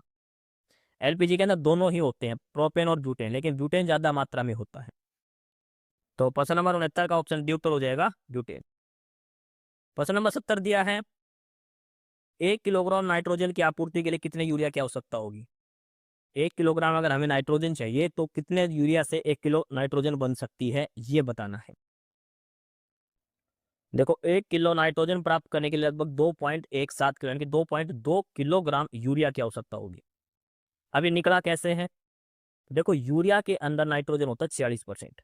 यूरिया जो होता है उसके अंदर नाइट्रोजन होता है 46%। इसका मतलब है कि 100 किलो अगर यूरिया है तो उसके अंदर 46 किलो नाइट्रोजन है। 46 किलो नाइट्रोजन कितने के अंदर है, 100 किलो यूरिया के अंदर। तो 1 किलो नाइट्रोजन कितने के अंदर होगी, 100/46। इसको काटेंगे 2.17 किलो यूरिया आएगा। तो 1 किलो नाइट्रोजन करने के लिए हमें कितना यूरिया चाहिए, 2.17 यानी कि 2.2 किलो यूरिया चाहिए। तो प्रश्न नंबर 70 का ऑप्शन बी उत्तर हो जाएगा, 2.2 किलोग्राम। प्रश्न नंबर 71, हरियाणा पूर्व में किससे गिरा है। हरियाणा पूर्व में किससे गिरा है, देखो ये साउथ, ये नॉर्थ, ये ईस्ट और ये वेस्ट। तो इधर है यूपी, वेस्ट और साउथ की साइड इधर है राजस्थान लगभग, और नॉर्थ की साइड इधर पंजाब है, ऊपर हिमाचल प्रदेश है। तो पूर्व में हरियाणा किससे गिरा हुआ है, उत्तर प्रदेश से। पूर्व में हरियाणा किससे गिरा हुआ है, उत्तर प्रदेश से। ऑप्शन सी उत्तर होगा। प्रश्न नंबर 72 है, अंतरिक्ष यात्री कल्पना चावला की पुण्यतिथि। देखो कल्पना चावला करनाल की रहने वाली थी। 1 फरवरी 2003 को जब ये अंतरिक्ष यात्रा से वापस आ रही थी, कोलंबिया यान से इनका दुर्घटनाग्रस्त हो गया था। तो इसलिए 1 फरवरी को कल्पना चावला की पुण्यतिथि मनाई जाती है। 1 फरवरी, ऑप्शन ए उत्तर हो जाएगा। प्रश्न नंबर 73 है कि करनाल की स्थापना किस राजा ने की थी। तो करनाल कर्ण से। आप करनाल में जाओगे, वहां पे लिखा हो दानवीर राजा कर्ण की नगरी में आपका स्वागत है। तो कर्ण ने करनाल की स्थापना करी थी। ऑप्शन सी उत्तर होगा। प्रश्न नंबर 74 है, मानव शरीर की धीमी वृद्धि निम्न के किसकी कमी के कारण होती है। भाई हमारा शरीर की ग्रोथ नहीं हो रही हो तो आप अगर कोई जिम में जाते हो उसको बताओ क्या कौन सा डब्बा देते हैं, प्रोटीन का। तो हड्डियों की मसल्स वगैरह की ग्रोथ के लिए क्या देते हैं, प्रोटीन। उसकी कमी है तो हमारे शरीर में ग्रोथ नहीं होती। ऑप्शन सी आंसर होगा प्रश्न नंबर 74 का। प्रश्न नंबर 75 क्या है कि पारे का सामान्यतः तापमापी यंत्रों में उपयोग किया जाता है, क्यों? जो थर्मोमीटर होते हैं पहले वाले, आजकल तो डिजिटल चल गए, पहले थर्मामीटर के अंदर मरकरी होती थी। क्या यूज होता था? तो मरकरी जो है वो हाई एक्सपेंशन एबिलिटी होती है। क्या होती है? हाई एक्सपेंशन एबिलिटी होती है। 1 डिग्री टेम्परेचर को भी शो कर देती है। बॉडी का टेम्परेचर 97 97 पॉइंट कुछ फ़ारेनहाइट था, और थोड़ा सा भी चेंज होती बता देते हैं। तो कहते हैं कि 100 डिग्री बुखार हो गया। तो हाई एक्सपेंशन एबिलिटी उसकी होती है मरकरी की। इस वजह से हम इसको थर्मोमीटर के अंदर यूज करते हैं। ऑप्शन सी आंसर हो जाएगा। प्रश्न नंबर 75 का मोस्ट इंपोर्टेंट प्रश्न याद है, याद कर लेना इसको, प्रश्न नंबर 75 को। प्रश्न नंबर 76 दिया है, निम्नलिखित में से कौन सी ब्याज गणना योजना 1 वर्ष में अधिकतम ब्याज देगी? भाई देखो 4 कंडीशन दे रखी है, चारों की चारों चक्रवृद्धि ब्याज के ऊपर आधारित है। तो इनमें से किस पर सबसे ज्यादा ब्याज मिलेगा? भाई कौन सी राशि किस हिसाब से हम पैसे उधार दें कि ब्याज सबसे ज्यादा मिलेगा? यानी कि एक तो हर महीने 2% का रेट मिले हमें, एक 12% हर 6 महीने का मिले, एक 24% पूरे साल का मिले, एक 6% हर 3 महीने में मिले। नॉर्मल देखेंगे तो ये भी 12 दूनी 24 बन गया, ये 12 दूनी 24, ये भी 24 और ये 6 चौक 24। लेकिन बात हो रखी है चक्रवृद्धि ब्याज की। चक्रवृद्धि ब्याज में सिस्टम उल्टा हो जाता है। कैसे, वो देखेंगे अब। देखो चक्रवृद्धि ब्याज दिया गया है इसमें, इस क्वेश्चन में चारों ऑप्शन में चक्रवृद्धि ब्याज दिया है। और चक्रवृद्धि ब्याज जो दिया है, चक्रवृद्धि ब्याज की खूबी है कि ब्याज के ऊपर ब्याज मिलता है। ठीक है, जैसे इसमें पहला ऑप्शन दिया था 2% प्रति माह के हिसाब से, यानी कि हर महीने 2%। अगर साधारण ब्याज होता तो 12 गुना 2 24% निकल जाता सीधा। लेकिन चक्रवृद्धि ब्याज मिलता ब्याज के ऊपर ब्याज। तो पहले महीने 2, फिर दूसरे महीने 2.04 करके 04, तीसरे महीने फिर इसका 2%। इसमें कैसे निकालेंगे? तो इसमें निकलता 2 + 2 = 2 गुना 2/100। ये पहले 2 महीने का आएगा। यहाँ से आ जाएगा 4.04, फिर इसमें 2 जोड़ेंगे, फार्मूला लगेगा वही x + y + xy/100 वाला। ठीक है, उसी फार्मूला से इसके हर 2 महीने का ब्याज निकलता रहेगा। ठीक है, तो ओवरऑल जो रेट है वो बनेगी 26.8%, अगर 2% प्रति माह के हिसाब से दी जाए तो। दूसरा है अगर 12% प्रति 6 माह के हिसाब से, तो पहले साल 6 महीने 12%, फिर 12%, फिर आएगी 12 + 12/100 ना 12 गुना 12/100। ये बनेगी टोटल 25.4%, क्योंकि इसमें 6 महीने के हिसाब से एक साल में 2 साल बराबर हो गया, 6 + 6 2। ठीक है, तीसरा है 24% पूरे एक साल का, तो 24% ही रहेगी इधर। चौथा दे रखा 6% तिमाही के हिसाब से, तो तिमाही साल में 4 बार आती है, तो 6 + 6 = 6 गुना 6/100, ये 2 साल की हो जाएगी। ये आएगी 12.36, और अगले 2 साल की 12.36 को जोड़ोगे तो 26.2 आएगी। तो अब इनमें से सबसे ज़्यादा परसेंटेज जो ब्याज का बना वो बना 26.8%। तो इस हिसाब से सबसे ज़्यादा ब्याज किस पर मिलेगा? 2% प्रति माह के हिसाब से। तो इसका ऑप्शन ए आंसर हो जाएगा। देखो अगर आपको पीछे वाला तरीका नहीं समझ में आया तो एक और फार्मूला होता है इसका, और वो होता है ना मिस्टर जी निकाले 1 + r/100⁻t। तो हर जगह देखो यहाँ पे टाइम हो जाएगा 12 महीने, हर महीने का ब्याज है। यहाँ पर टाइम हो जाएगा 2, यहाँ पे टाइम हो जाएगा 1 ही रहेगा, और यहाँ पे तिमाही का टाइम हो जाएगा 4। ठीक है, आर अलग अलग दे रखी 2 12। सिर्फ और सिर्फ आपको ये जो ब्रैकेट का हिस्सा है ना 1 + r/100⁻t, इसकी वैल्यू निकालें, जो सबसे ज़्यादा होगी वहीं पर सबसे ज़्यादा ब्याज मिलेगा। यहाँ पे आर 2 हो जाएगा, टी 12, यहाँ पे आर 12 है, टी 2 हो जाएगा। क्योंकि 6 माह और साल में 6 माह कितने बार आते हैं? 2 बार। प्रति माह और साल में महीने होते हैं 12, प्रतिवर्ष तो 1 साल, तिमाही और साल में 4 बार तिमाही आती है। ठीक है, तो ऑप्शन ए उत्तर हो जाएगा प्रश्न नंबर 76 का। सवाल नंबर 77, इसमें दिया है यदि सेकेंड ए + tan a = 5 है तो सेकेंड a - tan a की क्या वैल्यू रहेगी? देखो एक फार्मूला होता है second square theta - tan square theta = 1। लेकिन एक फार्मूला हमें भी ये भी पता है a स्क्वायर - b स्क्वायर किसके बराबर होता है? a + b इंटू में a - b के। तो second theta + tan theta, second theta - tan theta 1 के बराबर हो गया। इसको खोल लेंगे तब सेकेंड a + tan a की वैल्यू दे रखी है 5, तो सेकेंड a - tan a की वैल्यू क्या हो जाएगी? 5 नीचे आ जाएगा 1/5। तो सवाल नंबर 77 का ऑप्शन सी उत्तर हो जाएगा 1/5। सवाल नंबर 78 दिया है, इसमें है कि प्रतिदिन 6 घंटे काम करते हुए 8 आदमी 12 दिन में 12 कुर्सियां बनाते हैं, तो यदि 12 आदमी 6 दिन में 9 कुर्सी बनाए तो प्रतिदिन कितने घंटे उनको काम करना होगा। ये जो सवाल है इसमें फार्मूला लगेगा MDH वाला, मैन डे आवर अपॉन में वर्क। ठीक है, ये फार्मूला इसके अंदर हमने लगाना है MDH का। तो देखो इसमें पहले कितने आदमी दे रखे 8, D फॉर डे, डे है 12, H मतलब आवर, आवर है 6 और W है यानी क्या काम क्या करते हैं 12 कुर्सी बनाते हैं। अगले में 12 आदमी हैं 6 दिन काम करते हैं, कितने दिन प्रतिदिन x घंटे, x का मान निकालना है, कितनी कुर्सी बनाते हैं 9, 12 से 12 कट गया, 6 से 6 कट गया, 4 दूनी 8, 4 तिया 12, 3 से काटेंगे 3 तिया 9, इस 3 इधर गुणा करेंगे 3 दूनी 6, तो x का मान कितना आ जाएगा 6। तो प्रतिदिन 6 घंटा उनको काम करना पड़ेगा। ऑप्शन बी उत्तर हो जाएगा सवाल नंबर 78 का। इस क्लास की PDF के लिए आप हमारा टेलीग्राम चैनल ज्वाइन करें, नॉलेज हब 7900, डिस्क्रिप्शन बॉक्स में इसका लिंक दिया है। काफी सारी PDF, काफी सारा स्टडी मटेरियल यहाँ पर मिलेगा। क्वेश्चन नंबर 79 दिया है, सिलेक्ट ऑड वन आउट, इनमें से अलग छाटिए, कान, गुर्दा, आंख और नाक। तो देखो कान, नाक और आंख ये सारे हमारे बाह्य अंग है जो हमें बाहर से दिखाई देते हैं, लेकिन किडनी जो है ये शरीर का आंतरिक अंग है, शरीर के अंदर का है, ये अलग हो जाएगा, ऑप्शन सी। आ गया प्रश्न नंबर 80, एक शुष्क सेल में कौन सी ऊर्जा पाई जाती है, which type of energy is found in a dry cell. तो ड्राई सेल का काम क्या होता है, जो मैकेनिकल जो केमिकल एनर्जी होती है, जो हम एक किस्म से माने जो हम बैटरी में यूज करते हैं ना, शुष्क सेल होता है, बैटरी में जो सेल डालते हैं वो, तो केमिकल एनर्जी जो होती है उसको किस में बदलते हैं, इलेक्ट्रिक एनर्जी में चेंज करते हैं। रासायनिक ऊर्जा को विद्युत ऊर्जा में बदलता है शुष्क सेल, ऑप्शन सी इसका आंसर हो जाएगा प्रश्न नंबर 80 का। प्रश्न नंबर 81 है, अमोनियम क्लोराइड का घोल किस नेचर का है। अमोनियम क्लोराइड एसिडिक है, अल्कलाइन है या फिर न्यूट्रल है। देखो अमोनियम क्लोराइड और इसका फार्मूला याद रखना NH4Cl, NH4Cl ये एक एसिडिक प्रकृति का विलयन है, अम्लीय प्रकृति का है। और कैसे बनता है ये, हाइड्रोक्लोरिक एसिड यानी कि HCl प्लस अमोनिया NH3, इनको मिलाने से बनता है NH4Cl और इसका pH मान 7 से कम होता है, 7 से कम वाला एसिडिक, 7 से ज्यादा वाला बेसिक होता है। ठीक है, अमोनियम क्लोराइड का फार्मूला ध्यान रखना NH4Cl। आम बोलचाल की भाषा में इसे नौशादर कहते हैं, नौशादर इसको कहा जाता है। पानी में अत्यधिक घुलनशील एक सफेद क्रिस्टल लवण है। NH4Cl किस नेचर का है, एसिडिक नेचर का है। तो प्रश्न नंबर 81 का ऑप्शन ए उत्तर हो जाएगा एसिडिक। 82 नंबर है, सुरभि, सौरभ और सुवास किसके पर्यायवाची है।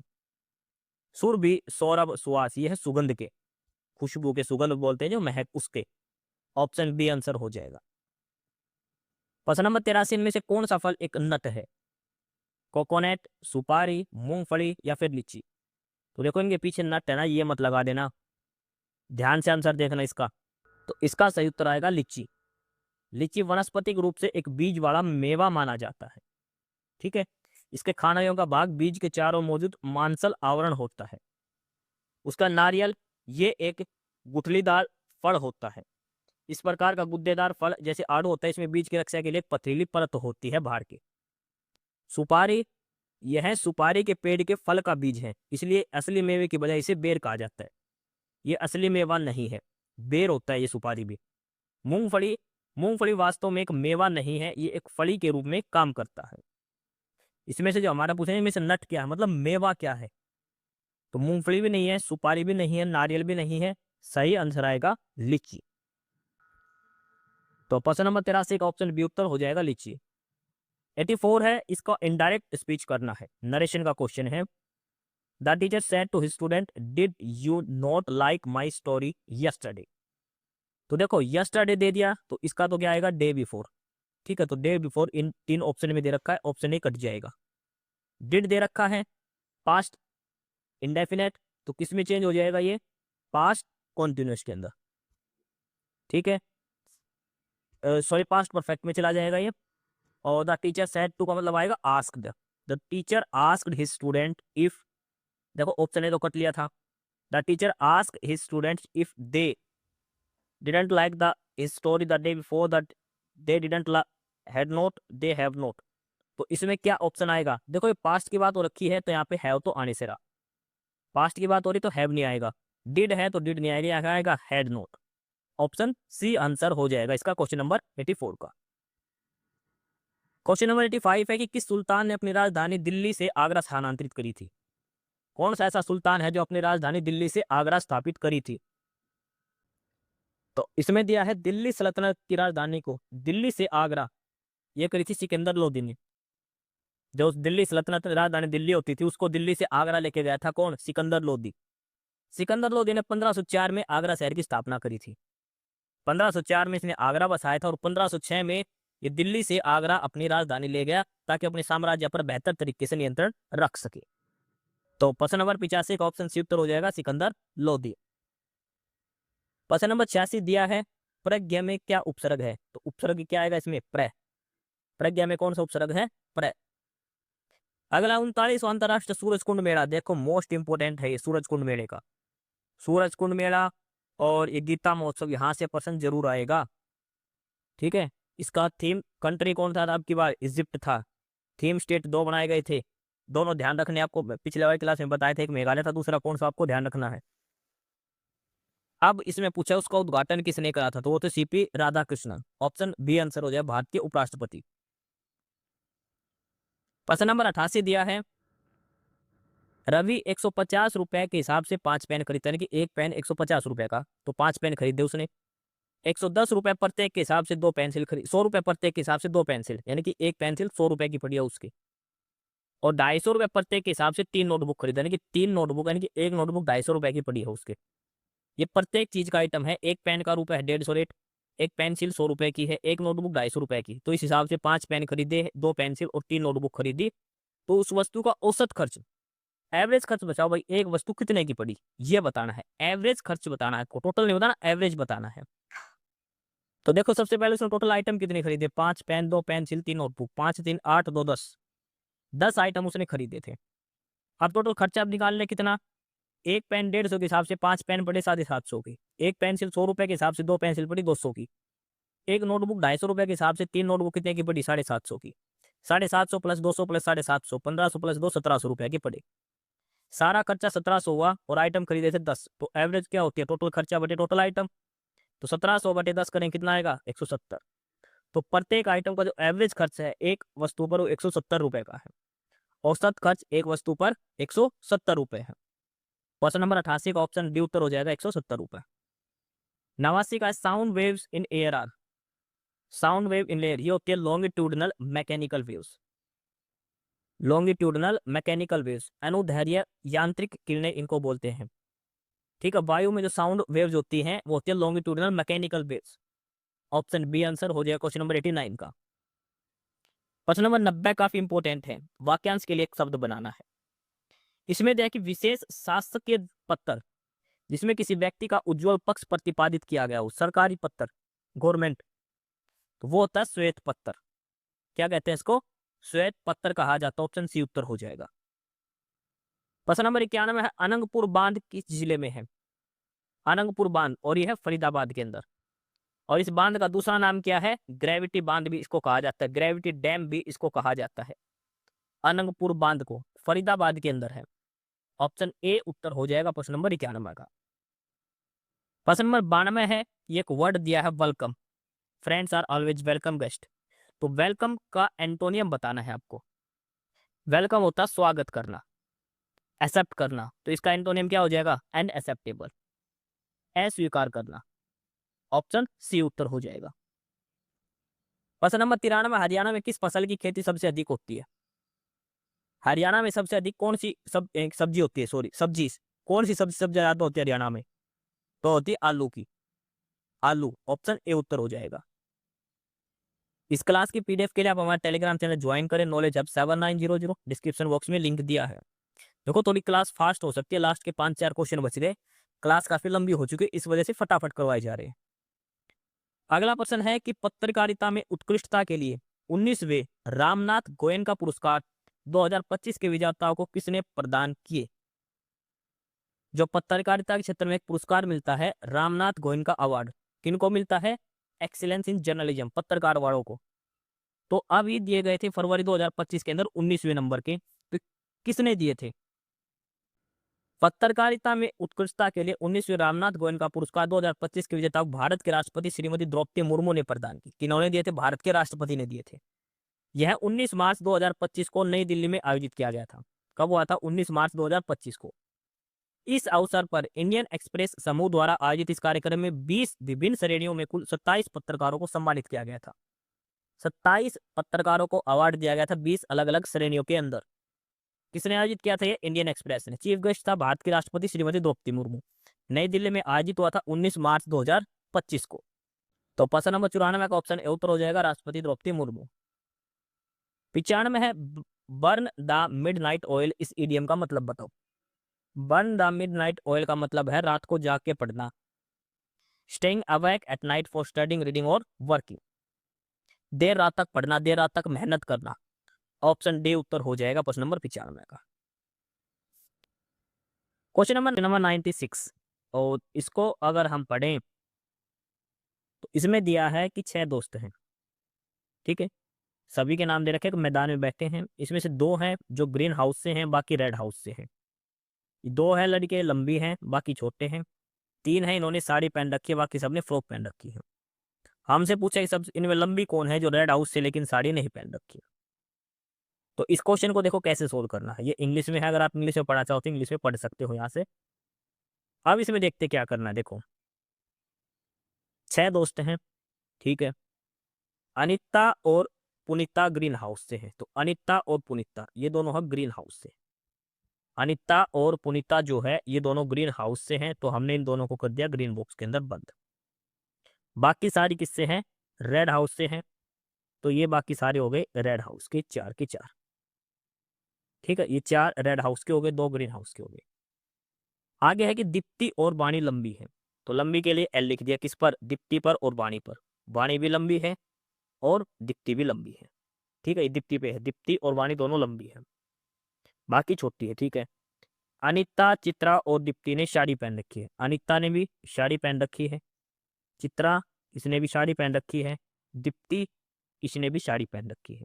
3 ने साड़ी पहन रखी है, 3 ने फ्रॉक पहन रखी है। कौन लंबी है? जो रेड हाउस से है। तो रेड हाउस से तो 4 ही हैं, चित्रा, दीप्ति, हिरनी और वाणी। इन चारों में से कोई एक होगी, चित्रा, दीप्ति, हरिणी और वाणी में से। साड़ी नहीं पहननी, तो देखो साड़ी पहनी किसने? चित्रा ने और दीप्ति ने, तो दोनों साड़ी पहन रखी, तो मतलब 2 तो ऑप्शन में नहीं है, बच गए हिरनी और वाणी। लेकिन इसे पूछा कि लंबी, तो लंबी कौन दे रखी है? वाणी। लंबी भाई दीप्ति और वाणी 2 ही तो थी, तो वाणी हो जाएगा लंबी। तो हमारा आंसर क्या आएगा? वाणी। क्या आंसर हो जाएगा? वाणी। ऑप्शन बी इसका आंसर हो जाएगा वाणी। आगे सवाल number 97।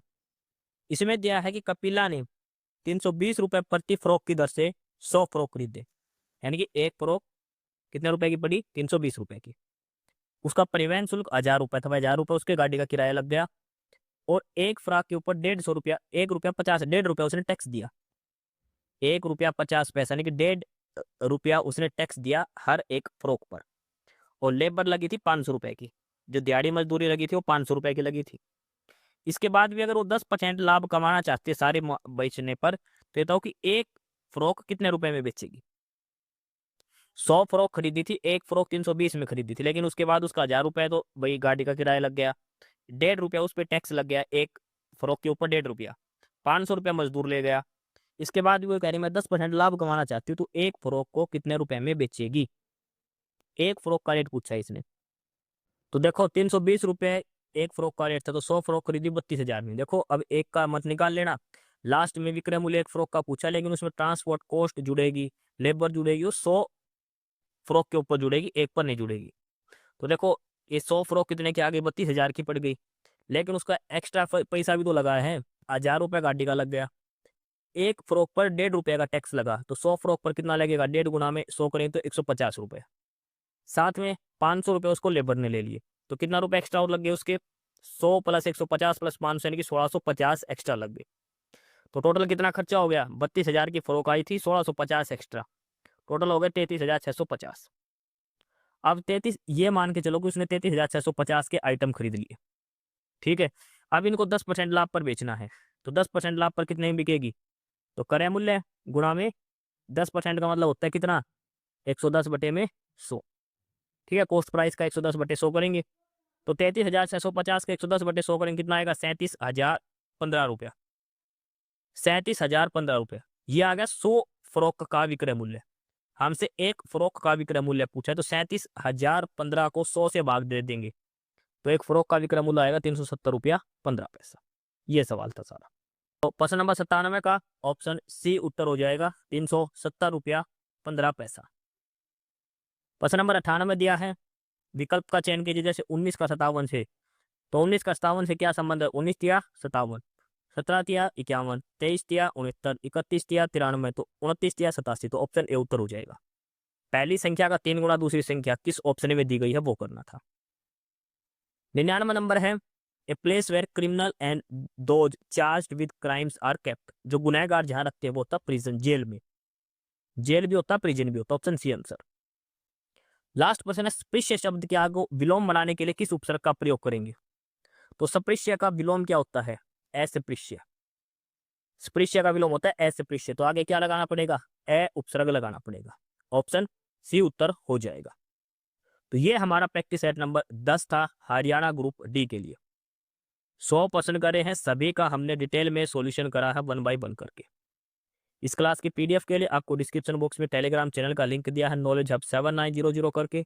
Knowledge hub Telegram channel join करें, काफ़ी सारा स्टडी मटेरियल, काफ़ी सारी पीडीएफ आपको वहाँ पर मिलेगी।